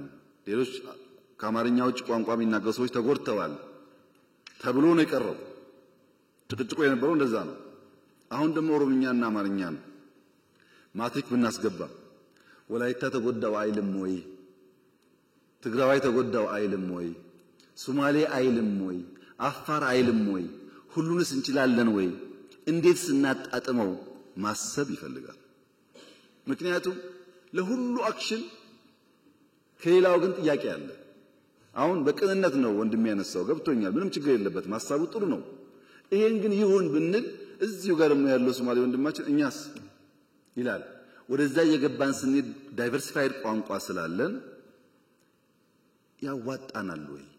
አንድ ቋንቋዎቹ ደግሞ እንዳይሞቱና አገር በቀል ቋንቋዎች እያደጉ ደግሞ እንዲሄዱ እንዴት እንስራበት? የሱን ኮንሰርን ለመመለስ ይሄ መፈተሽ ይፈልጋል። ዝም ብዬ አውትራይት የምናገረው ጉዳይ አይደለም። በደንብ ማየት አለብን። ከመምህራን ሙያ ብቃት ጋር ስልጠና ጋር ከትምህርት ፍኖተ ካርታችን ጋር ስትራቴጂያችን ጋር ያነሳቸው ጉዳዮች ፍተሻ ይፈልጋሉ። መዋጮ እናንተ ሳታቁ ከደሞዛችሁ በቀጥታ የሚቆረጥ ከሆነ ስህተት ሳይሆን ወንጀል ነው። ትክክል አይደለም። እናንተን ሳያማክሩ መቁረጥ ማንም ሰው አይችልም። ደሞዝ እኮ የግል ሀብታችሁ ነው። አማክሯችሁ ናዋጣ ካላችሁ ብቻ ነው የሚደረገው። መዋጮ ግን ያስፈልጋል ወይ አያስፈልግም ያላችሁ እንደሆነ ምርጫ እናንተ ነው። ግዴታ አይደለም። እኔ በመዋጮ ነው ይሄን ግቢ የሰራሁት፣ ትናንት ሳይንስ ሙዚየም የሰራው። በጣም አብዛኛው ነገር እንደዛ ነው። እንኳን እናንተ የውጭ ሰው ያዋጣ ስለሆነ ለምን ያለን ሪሶርስ ውስን ነው። ተሻምተን ካላመጣን በቀር ስራ እንሰራም። ወንጪ፣ ጎርጎራ፣ አላላኬላ፣ ጨበራ ምናምን ይባሉ በሙሉ መዋጮ ነው። እሱ ሁሉ ይቀራል ማለት ነው። መዋጮ ግን አምነን ፈቅደን ወደን በአቅማችን ልክ የምናደርገው እንጂ በጅምላ የሚቆረጥ መሆን የለበትም። እንፈትሻለን፣ ይሄንን ጉዳይ እንፈትሻለን። የፖሊሲ ውይይት ላይ መምህራን ቢሳተፉ እንፈትሻለን። ይሄን በሚመለከታቸው ጉዳይ ላይ ለማወያየት ዝግ ነበር ወይ እስካሁን ያለው ሁኔታ ከነበረስ እንዴት እናሻሽለው ብለው እንፈትሻለን። ግን ማወቅ ያለባቸው ነገር ህግ አውጪ፣ ህግ ተርጓሚ፣ ህግ አስፈጻሚ የሚባል ተቋማት አሉ። እዚህ ውስጥ አትሻሙ። እናንተ ቦታችሁ እሱ አይደለም። ያን አዋጅ እኔ እጄን ሳላወጣ ጸደቀ እንዳትሉ፣ አዋጅ አጽዳቂ ባለቤት ስላለ እሱ ያጽድቅ። እኔ ግን ለምን አልወያይበትም? ለምን አልመክርበትም? ሐሳብ አለኝ ስትሉ እንፈትሽ። እንዴት እንዳርገን እንደምንችል ያን ፕላትፎርም እንደምንፈጥር እኔ አሁን ቴክኖሎጂ ስላለ ቨርቹዋሊ ማድረግ ይቻላል። ችግር አይደለም። ብዙ ሐሳቦቻችሁ ጠቃሚ ስለሚሆን አሰራራችንን ፈትሸን ህጋችንን ፈትሸን የጎደለ ካለ እየሞላን እንሂድ። ማህበራዊ ጉዳይ ላይ የትምህርት ፖሊሲ ላይ በእንደዚህ አይነት ጉዳይ መፈተሽ ያለባቸው ህጉን፣ አሰራሩን፣ ስትራቴጂውን አይተን የማይጣረሱ ጉዳዮች ከሆኑ የምናያቸው። ይሄ የሚጨምረው የትምህርት ቋንቋ ብቻ ሳይሆን ትምህርት የምንሰጥበትን መንገድም ጭምር ነው። ለምሳሌ ጃፓን እስከ 10 ዓመቱ ድረስ ተማሪ ፈተና የሚባል ነገር የለም፣ ኤክስ እና ራይት የሚባል ነገር የለም፣ ጀጅመንት የለም። መዋለ ህጻናት ከዛ ደግሞ ቢያንስ ከ1 እስከ 4 ሲማር ፈተና ተፈትኖ ራይት ኤክስ አይደረግም። የጃፓኖች ዋነኛ ዓላማ አንድ ሰው የሚሰራበት ዋናው እድሜ ይሄ እድሜ ነው። ከዛ በኋላ ብዙ መረጃ የጨመረ ይሄዳል እንጂ ፋውንዴሽኑ እዚህ ጋር ነው ያለው። እዚህ ጋር መማር ያለበት አንደኛ ቲም ወርክ፣ ከጓደኞቹ ጋር በጋራ መስራት፣ መደማመጥ፣ መተጋገዝ፣ ተፈጥሮን ማድነቅ፣ ኃላፊነት መውሰድ ነው ማስተማር ያለብን ብለው አልጋ ያስነጥፏቸዋል። ሽንት ቤት ያጸዳሉ፣ ግቢ ያጸዳሉ። አበባ በሆነ ሰበብ አበባ ቆርጠው አንዱ ጓደኛ ለአንዱ ጓደኛ ይሰጣል። አቲቲዩድ ላይ ይሰራሉ። እና ጃፓኖች መጀመሪያ ነው መሰራት ያለበት ኤርሊ ቻይልድሁድ ላይ ስራ ያስፈልጋል። እዛ ያልተገነባ ሰው ብላሽ ነው ብለው ያምናሉ። ምን እንማራለን ከዚህ? አሁኑኑ ዛሬ እንጀምር አላችሁ፣ ግን መፈተሽ አለብን። እንፈትሽ የሚያዋጣን ከሆነ። እኛ ምን አደረግን? እንደተባለው ከ30 ሺህ በላይ መዋለ ህጻናት ገንብተናል ባለፉት 5-6 ዓመታት። ከ30 ሺህ በላይ በዚያ ምክንያት መምህራን የቀጠርን ነው። ለምን? ልጆች ቤት ከሚውሉ ጓደኞቻቸው ጋር ቋንቋ እየተናገሩ ስጠኝ አትስጠኝ እየተባባሉ ለአንደኛ ክፍል ቢዘጋጁ ይሻላል። እንደዚያ ካልሆነ ውሎ አድሮ የተሻለ ብቃት ያለው ሰው አናገኝም በሚል ሂሳብ ነው። ለምሳሌ የትምህርት በጀት ቢጨምር በጀት ችግር አለ። 2-3 አንስታችኋል። አንድ ዩኒቨርሲቲ ያለው በጀት ከራሱ ከትምህርት ሚኒስቴር ይበልጣል። ከራሱ ከትምህርት ሚኒስቴር ቢሊየንስ እኮ ነው የሚመደበው። ጓዶች አታውቁም እንዴ? ምን ያደርጋል ዩኒቨርሲቲ? ስታዲየም፣ ሆቴል፣ አጥር። ለዚህ እኮ ዩኒቨርሲቲ ይቁም ያልነው። ዩኒቨርሲቲ ማለት የኮንዶሚኒየም ግንባታ ማህበር ማለት አይደለም። ለምሳሌ ጅማ ዩኒቨርሲቲ ጤና ላይ የሚሰራ ከሆነ ይሁን ሆስፒታል ይገንባ። ሌላ ደግሞ ያለው አዳማ ዩኒቨርሲቲ ሳይንስ ላይ ከሆነ የሳይንስ ላብ ይገንባ። ፋሽን እኮ ነው ሁሉም ሆስፒታል። ፋሽን አይደለም? ይጥቀመው አይጥቀመው ሁሉ ስታዲየም፣ ሁሉ የሆነ አጥር ፓላስ ይመስል ይሄ ሁሉ ብር ይወጣበታል። እያንዳንዱ ዩኒቨርሲቲ የሚወስደው ገንዘብ ብትደምሩት የትኛውም ተቋም ኢትዮጵያ ውስጥ ያን የሚያክል በጀት የሚወስድ የለም። በተናጠል አትዩት፣ ጉዳዩን በድምር ነው ማየት ያለባችሁ። ከኛ ቋት ሲወጣ ምናሰላው በዛ መንገድ ነው። ሁለተኛ ሃይስኩል አግዙ ደግፉ የተባለው በቅንነት ለምሳሌ እንደሚያነሳው እውነቱን ነው። መታገዝ የሚፈልጉ ክልሎች አሉ። በአየር ጸባይ ምክንያት፣ በስራ ባህል ምክንያት ብዙ የማይተጉ ክልሎች አሉ። ማገዝ አለብን። ግን ደግሞ እንደሚያውቅ ያለብን ነገር ፌዴራሊዝም የሚባል ስርዓት ኢትዮጵያ ውስጥ ይኑር ያስፈልጋል ብለን ካመን ሃይስኩል ማስተዳደር የእያንዳንዱ ዞንና ክልል ስራ መሆኑን ማመን አለብን። ሃይስኩል ሲበላሽ የፌዴራል ስርዓቱ ግን ፌዴራሊዝም አብሮ አይሄድም። ይሄ ሃይስኩል መገንባት፣ የሃይስኩል መምህር መቅጠር፣ የሃይስኩል ደሞዝ መክፈል፣ የሃይስኩል መምህር ቤት ቦታ መስጠት የእያንዳንዱ ክልል ስራ ነው። ያን እንሻል ስንል ፌዴራል ስርዓቱን ስለምናፈርሰው ሌላ ደግሞ ኮንሲኩዌንስ ያመጣል ማለት ነው። እናንተ ሁሉን ስለምታውቁ እንደራችሁም የእውቀት ጋን ስለሆናችሁ በዚህኛው ያለው አደጋ በዚህኛው ያለው ጠቀሜታ ለማመዛዘን አትቸገሩም። በዚያ ስፕሪት ነው ማየት ያለብን። በጀት የቀነሰ አይደለም የኛ አሰራር። ዩኒቨርሲቲ አካባቢ ያሉ ሰዎች እዚህም ካላችሁ እኔ እስካሁን ባየሁት ጥቂት ዩኒቨርሲቲ ካልሆነ በቀር አብዛኛው የሰፈር ልጅ ቀጥሮ የሰፈር ቲፎዞ አምጥቶ ፕሮጀክት ምናምን ኮሚሽን ብሎ ወንበሩን የሚያደላድል እንጂ ዩኒቨርሲቲ ግቢ እንኳን የሚያጸዳ ሰው ብዙ አላየሁም። ግቢውን ተውት አገሩን። እሱን ወደ ውስጥ መፈተሽ የሚጠቅም ይመስለኛል። ምን እያደረኩ ነው እኔ ብሎ ማየት ጠቃሚ ይመስለኛል። ሶስተኛው ማዕቀፍ እኛና እናንተ በጋራ ብንሰራባቸው በተናጠል አይደለም በጋራ ብንሰራባቸው የሚሻሉ ጉዳዮች ደግሞ አሉ። ኃላፊነት መውሰድ አለብን። ለነገ ትውልድ ኢንቨስት ማድረግ አለብን።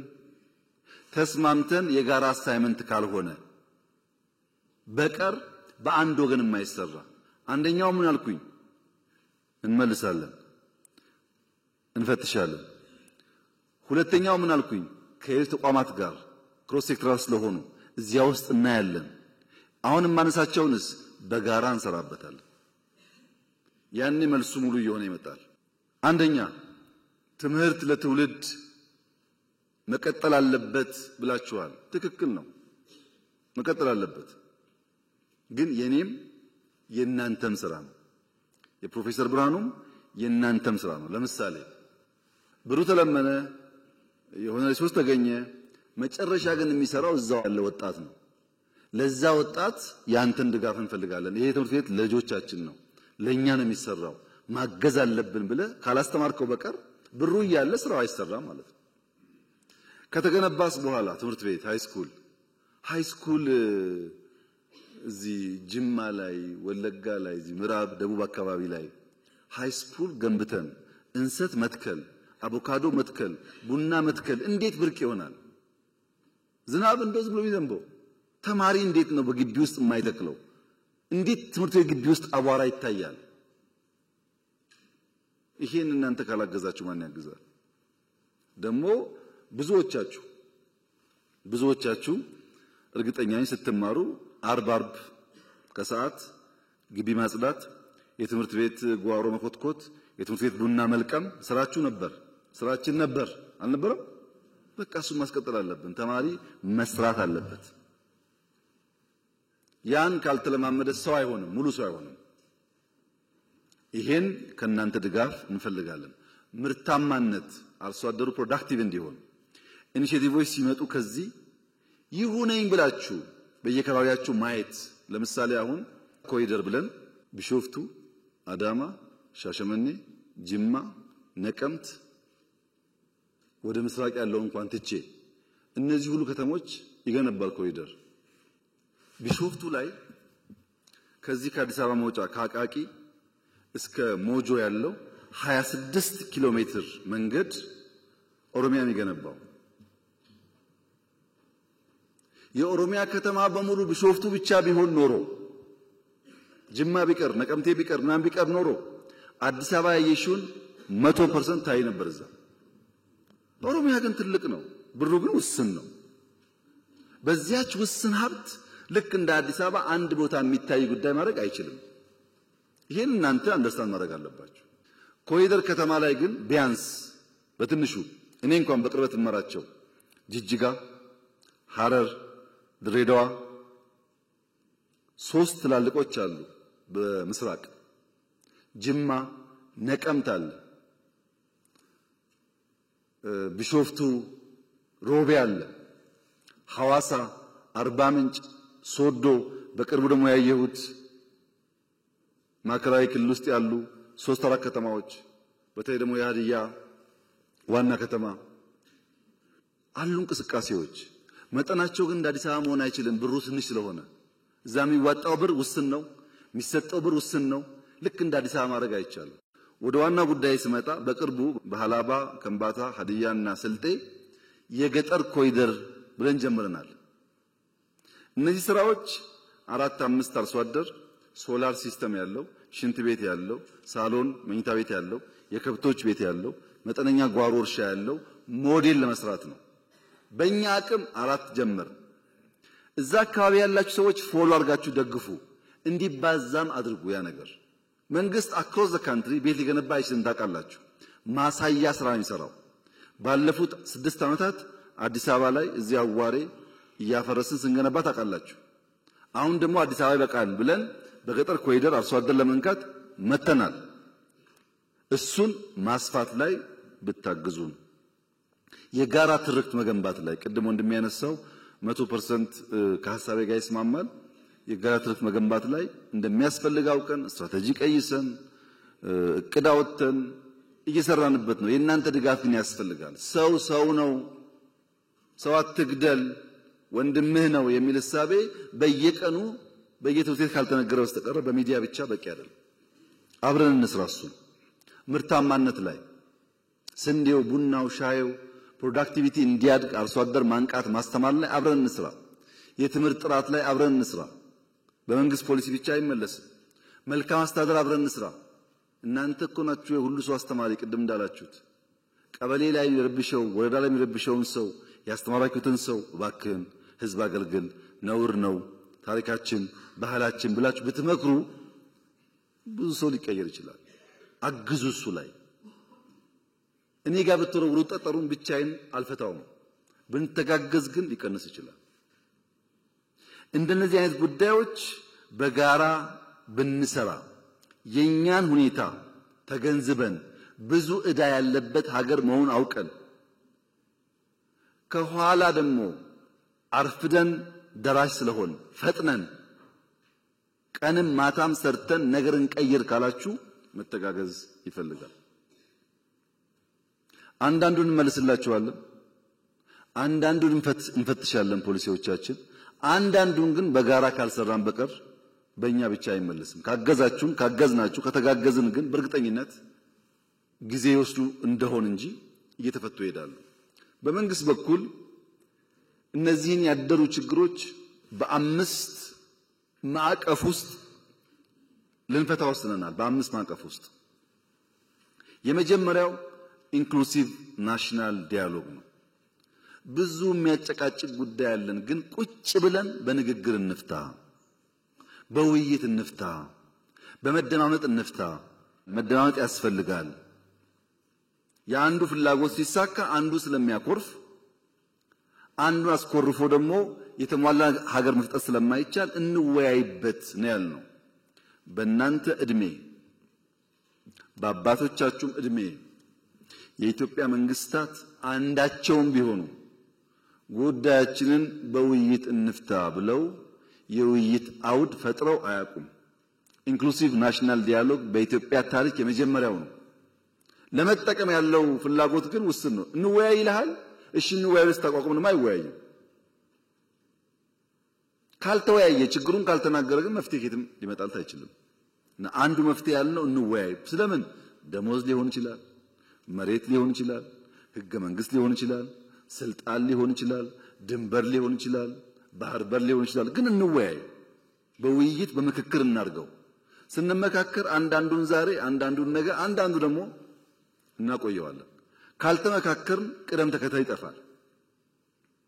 አንዱ ማዕቀፍ ውይይት ነው። እሱ ላይ እናንተም ሚናችሁ መጫወት አለባችሁ። ሁለተኛው ማዕቀፍ የሽግግር ፍትህ ነው።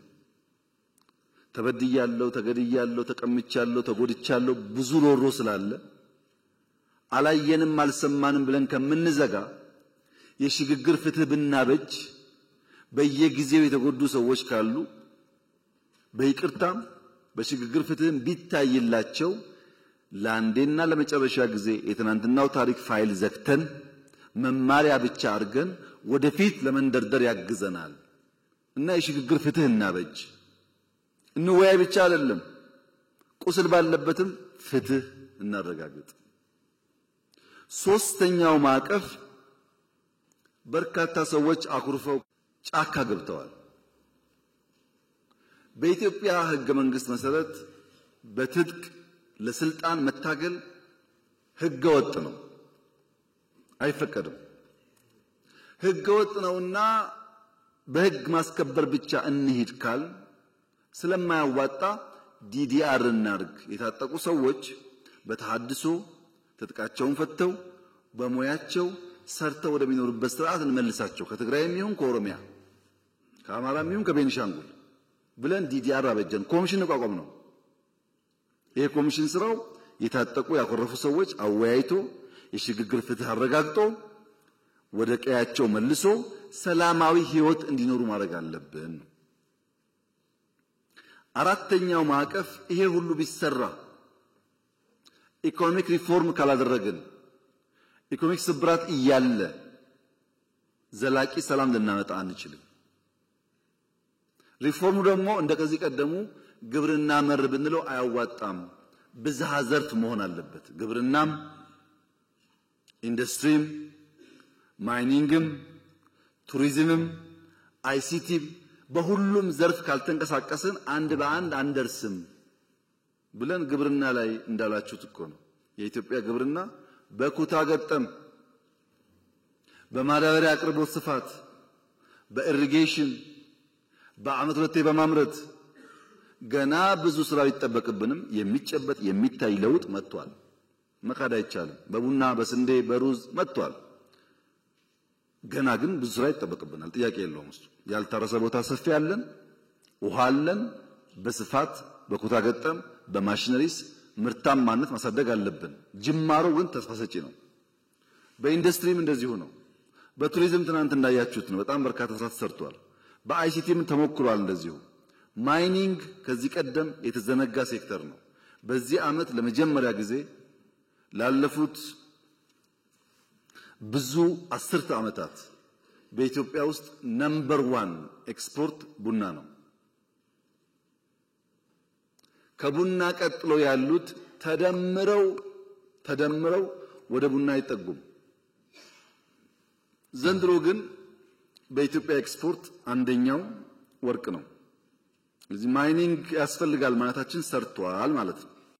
ከለውጡ በፊት እኔ ኮንታ ስመጣ 1 ኪሎግራም ሲሚንቶ ኮይሻ አልነበረውም። 1 ኪሎግራም ፕሮጀክቱ አለ፣ ካምፕ አለ። 1 ኪሎግራም ሲሚንቶ ለግድብ ግን አልተሰራም። አሁን ግድቡ እሱ ሁሉ ገንዘብ ነው ከናንተ ላይ ተቀምጦ የሚሰራበት ማለት ነው። በነገራችን ላይ 27000 ኪሎ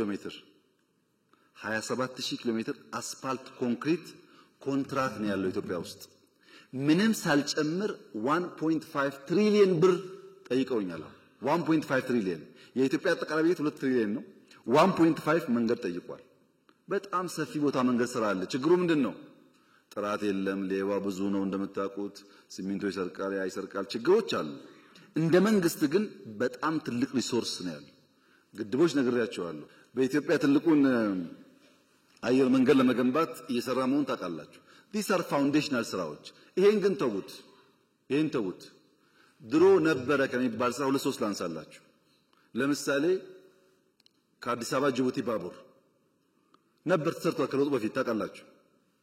ከአዲስ አበባ ጅቡቲ ባቡር ከለውጡ በፊት ሳይሆን ከለውጡ በኋላ እስከ ዛሬ 4 ዓመት ድረስ በሰዓት 20 ኪሎ ሜትር ነበር የሚጓዘው። 2 ፉርጎ ይዞ 20 ኪሎ ሜትር።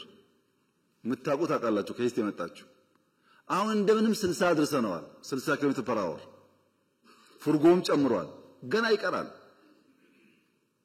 ተሰራ ተባለ እንጂ የሰራተኛ ደሞዝ መክፈል አይችልም እዳ አይደለም ደሞዙን አንድ በሉ ስኳር ሌላውን ተውት ወንጂ እዚህ ያለው ወንጂ ስኳር ፋብሪካ ለሰራተኛ ደሞዝ መክፈል አቅቶት ሰራተኛ ተፈትኖበት ነበር ትናንትና ለውጡ በእያንዳንዱ ጓዳ ውስጥ የፈታቸው ጉዳይ በጣም በርካታ ናቸው ወይም እኛ ያልተናገርናቸው ወይም እናንተ ማየት አልፈለጋችሁ እናንተ ሲባል ደፍን ኢትዮጵያ ማለት ነው እናንተ ብቻ አይደላችሁ ከ13 ፋብሪካዎች ስኳር አሁን እንደምንም 7 ደረስን 7ቱ ብቻ ነው ደሞዝ ቢከፍለው ብድር ይመጣል ከቻይና እድገት ይባላል ብድር ይመጣል እድገት ይባላል በብድር እድገት እና ኳሊቲ እድገት ይለያያል የኢትዮጵያ ኢኮኖሚ የነበረበት ሀብት ይታወቃል ለባቡር ለስኳር ለምናምን ብሎ ከቻይና ሲመጣ ኢትዮጵያ አደገ ይባላል ግን ፕራክቲካሊ ነገር የለም ለዚህ ነው ኮመርሻል ሎን ይብቃ ያልነው ማይኒንግ ላይ እንስራ ወርቅ እናውጣ እንጂ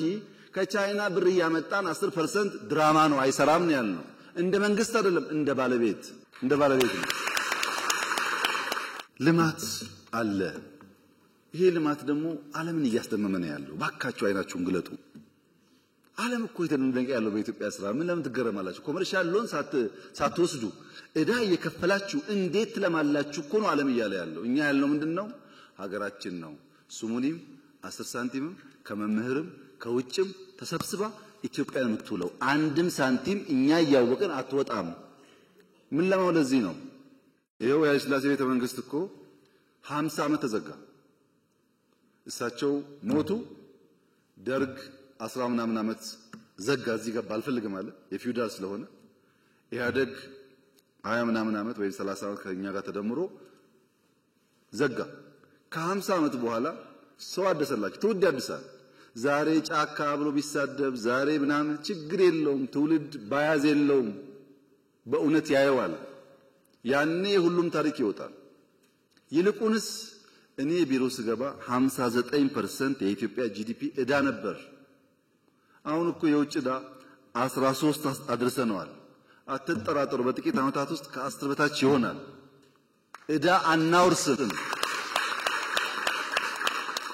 አምስተኛው የሰራነው ተቋም ሪፎርም ሎ ኢንፎርስመንት ኤጀንሲስ ትምህርት ሚኒስቴር ጤና ሚኒስቴር ከተማ ሪፎርሞች ተቋማት ላይ ሲቪል ሰርቪስ ተቋም ካልተገነባ በቀር ስለማንሸከም ይሄ ስራ አምስቱም ኢንክሉሲቭ ናሽናል ዲያሎጉም የሽግግር ፍትህ የዲዲአር ታድሶ ፕሮግራም ኢኮኖሚክ ሪፎርም የተቋም ሪፎርም አምስቱም አድራሽ ነው እንጂ ግብ አይደለም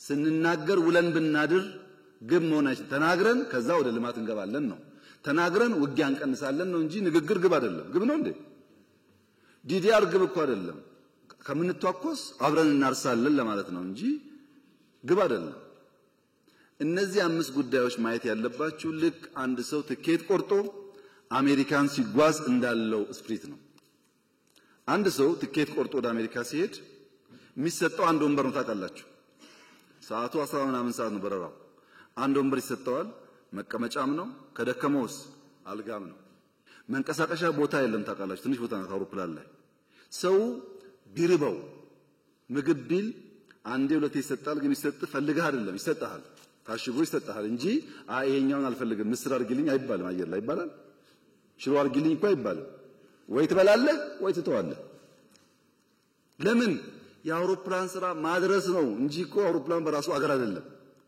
ምትሄድበት እስከምትደርስ ሽንት ቤቱ ውስን ነው መቀመጫ ውስን ነው አልጋው አይመችም መንቀሳቀሻ ቦታ የለም ምግብ ውስን ነው ችለህ ዋሽንግተን ስትደርስ ክፍት ይሆናል ማለት ወይ ከዛ ስመጣ ክፍት ይሆናል ማለት እኔና እናንተ ያለንበት ሁኔታ እንደሱ ነው አድራሾች ነን ወደ ብልጽግና አድራሽ ነን ያሻነውን ነገር ማድረግ አንችልም ማመን አለባችሁ ይሄን ጉዳይ አድራሽ ነን እኔና እናንተ አድራሽ ነን ልጆቻችን ናቸው ብልጽግናን የሚያዩት ለውጦች በሀገር ደረጃ እየመጡ ያሉት እኔና እናንተ አድራሽ መሆናችን ገብቶን አድራሽ የሚቸገረውን ችግር አምነን ከሰራን ብቻ ነው እንጂ ይድላን ካል አይሆንም ግን በቃ የኔና የናንተ እጣ እሱ ነው። እጣ ወደቀብን፣ ተቸግረን መከራ በልተን ይሄን ሀገር ማሸጋገር አለብን። እንደዛ ማሰብ ከናንተ ይጠበቃል። ሰላም ድሮና ዘንድሮ ሰላም ይለያያል። ድሮ ሽፍቶች ነበሩ ኢትዮጵያ ውስጥ ልክ እንደ ባህል ነው መሸፈት፣ አዲስ አይደለም። ግን የድሮ ሽፍታ የአብነት ትምህርት ቤት አይዘጋም፣ መድረሳ አይዘጋም። መድረሳ ጋር ሲደርስ አክብሮ ነው የሚያልፈው። ሽፍታ አለ። ያ ሽፍታ ግን የአብነት ትምህርት ቤት መዝጋትን አያምንም። ሽፍታ አለ። መምህርን ማገት ግን በፍጹም አይሞክርም። እንደተባለው ነው መምህር ነኝ ከተባለ እላፍ ይላል እንጂ መምህር አያግትም።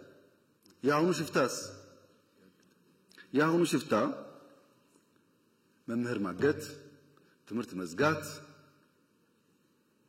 ተማሪ እንዳይማር መከልከል የትግሩ አካል ያደረገ ግን ደግሞ እታገልልሃለሁ የሚል ሆኖ መጣ። ኒው ቻሌንጅ ነው ይሄ። በመንግስቱ ኃይለማርያም ጊዜ ድፍን ኤርትራ ድፍን ትግራይ ውጊያ ነበር ታውቃላችሁ። ግን ወያኔም ይሁን ደርግ ትምህርት ቤት እንዝጋ አይሉ። ሃይማኖት ተቋማት ይከበራሉ፣ ትምህርት ቤት ይከበራል፣ ሽማግሌዎች ይከበራሉ፣ የሀገር ሽማግሌ ይከበራል። ይሄ ነበር ባህሉ። አሁን እንደዛ አይደለም። ይሄ አንደኛው ችግር ነው። ሁለተኛው ችግርስ መምህራን ዩኒቨርሲቲ መኝታ ቤት በነፃ ስለሆነ፣ ምግብ በነፃ ስለሆነ፣ ኮምፒውተር ዩኒቨርሲቲ ስላለ፣ ጊዜ ስላለው ተማሪ ያን የእውቀት ማድ የሚገኝበትን ሪዝኒንግ የሚያድግበትን ተቋም ጽንፈኝነት እንዲሰራፋበት፣ ውሸት እንዲስፋፋበት፣ ስድድብ እንዲበዛበት፣ ዕውቀት ሳይሆን ቅጥፈት እንዲፈበረክ አልፈቀድንም ወይ? አልፈቀድንም። በመንግስት ኢንተርኔት፣ በመንግስት ኮምፒውተር፣ በመንግስት ቢሮ ውስጥ ቅጥፈትና ውሸት እንዲሰለጥኑ አልፈቀድንም ወይ? we have to ask ourselves። ሁለተኛ መምህር የእውቀት አባት የተከበረው የተፈራው የተወደደው ሽማግሌው አስታራቂው የእውቀት አባትነቱን ጥሎ አልሸፈተም ወይ? አልሸፈተም። መምህር ስንቱን መምህር እኮ መልሰናል። በይቅርታ የሚያስተምሩ እኮ አሉ። ገብተው ወጥተው ሞክረው ሲያቀታቸው አሉ እኮ የተመለሱ የሉም። መምህር አይሸፍትም። መምህር ሽፍታን ክላሽ አስጥሎ ብዕር ያስይዛል እንጂ ብዕር ጥሎ ክላሽ አይዝም።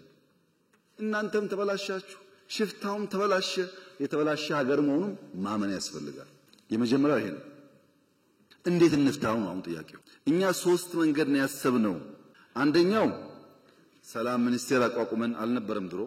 ሰላም ያስፈልገናል የሰላም ኮሚሽን ብለን በተቋም እንስራ የሰላምን ጉዳይ ብለን ከተቋሙ ባሻገርስ ቲፒኤልኤፍ ጋር ግጭት ሊጀመር ሲል እንደሚነገረው እኮ አይደለም። እኔ ያልሞቱ በህይወት ያሉ ሀብታሞች ሰብስቤ ትግራይ ሰብስቤ እባካችሁን እንዳንዋጋ ትግራይ ውጊያ ይበቃታል ሄዱና ለምን ነው ልቢልኪያቸዋለሁ። ትግራይ ሸኔ አልሞቱም አሉ በህይወት ሽማግሌዎች ሴትና ወንድ ወለጋ ድረስ ልከናል። ሽማግሌዎች ሸኔ አንበርክኳል አሉ በህይወት ሂዱ ባካችሁ ለምን ብለን ልከናል። ፋኖ በቲቪ አይታችኋል። ሽማግሌዎች ልከን ቄስ ሳይቀር አንበርክኳል። ባካችሁ ይቅር፣ አይጠቅምም፣ ማሸነፍ አይቻልም በዛ መንገድ ጊዜ የምናባክነው ይቅር ብለን ሞክረናል። የሚታወቅ ፋክት ነው።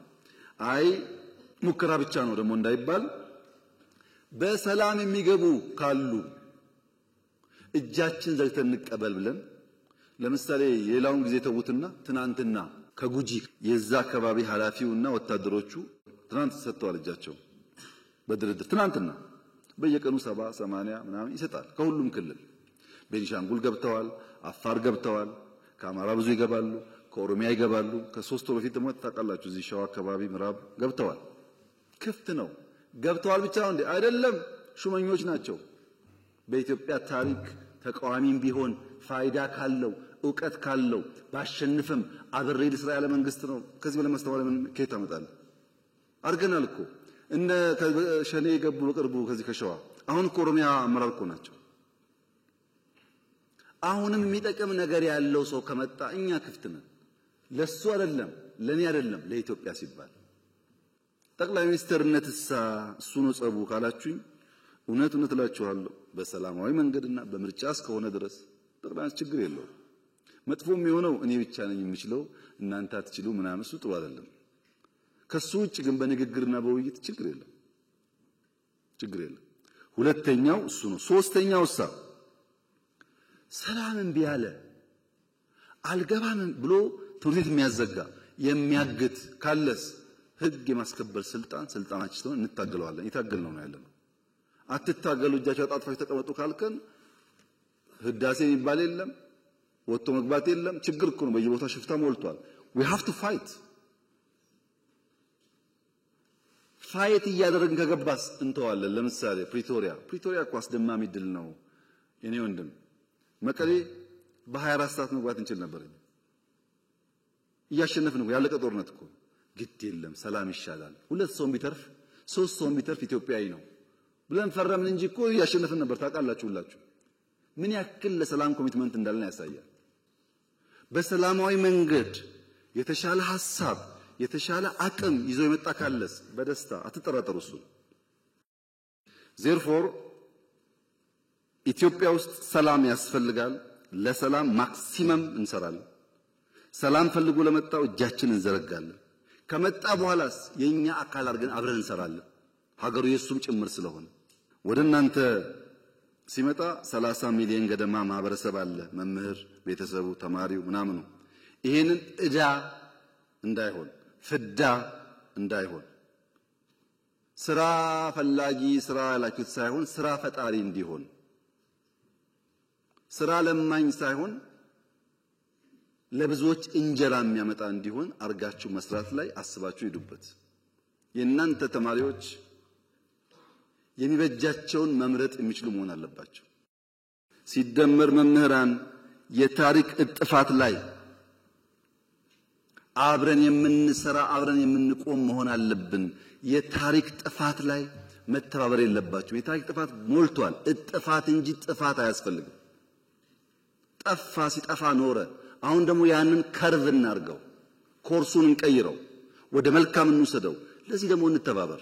ደረጃ በደረጃ የእናንተን ጉዳይ መልስ እያገኘ እየተፈታ ይሄዳል። አትጠራጠሩ። እናንተ አድራሽ ናችሁ። የፈለገ ቢሆን ወርቁ ወጥቶ ስንዴው ወጥቶ ይሄና የእናንተ ጉዳይ መልስ አያገኝም። ይለወጣል፣ መልስ አያገኝም። ለምን?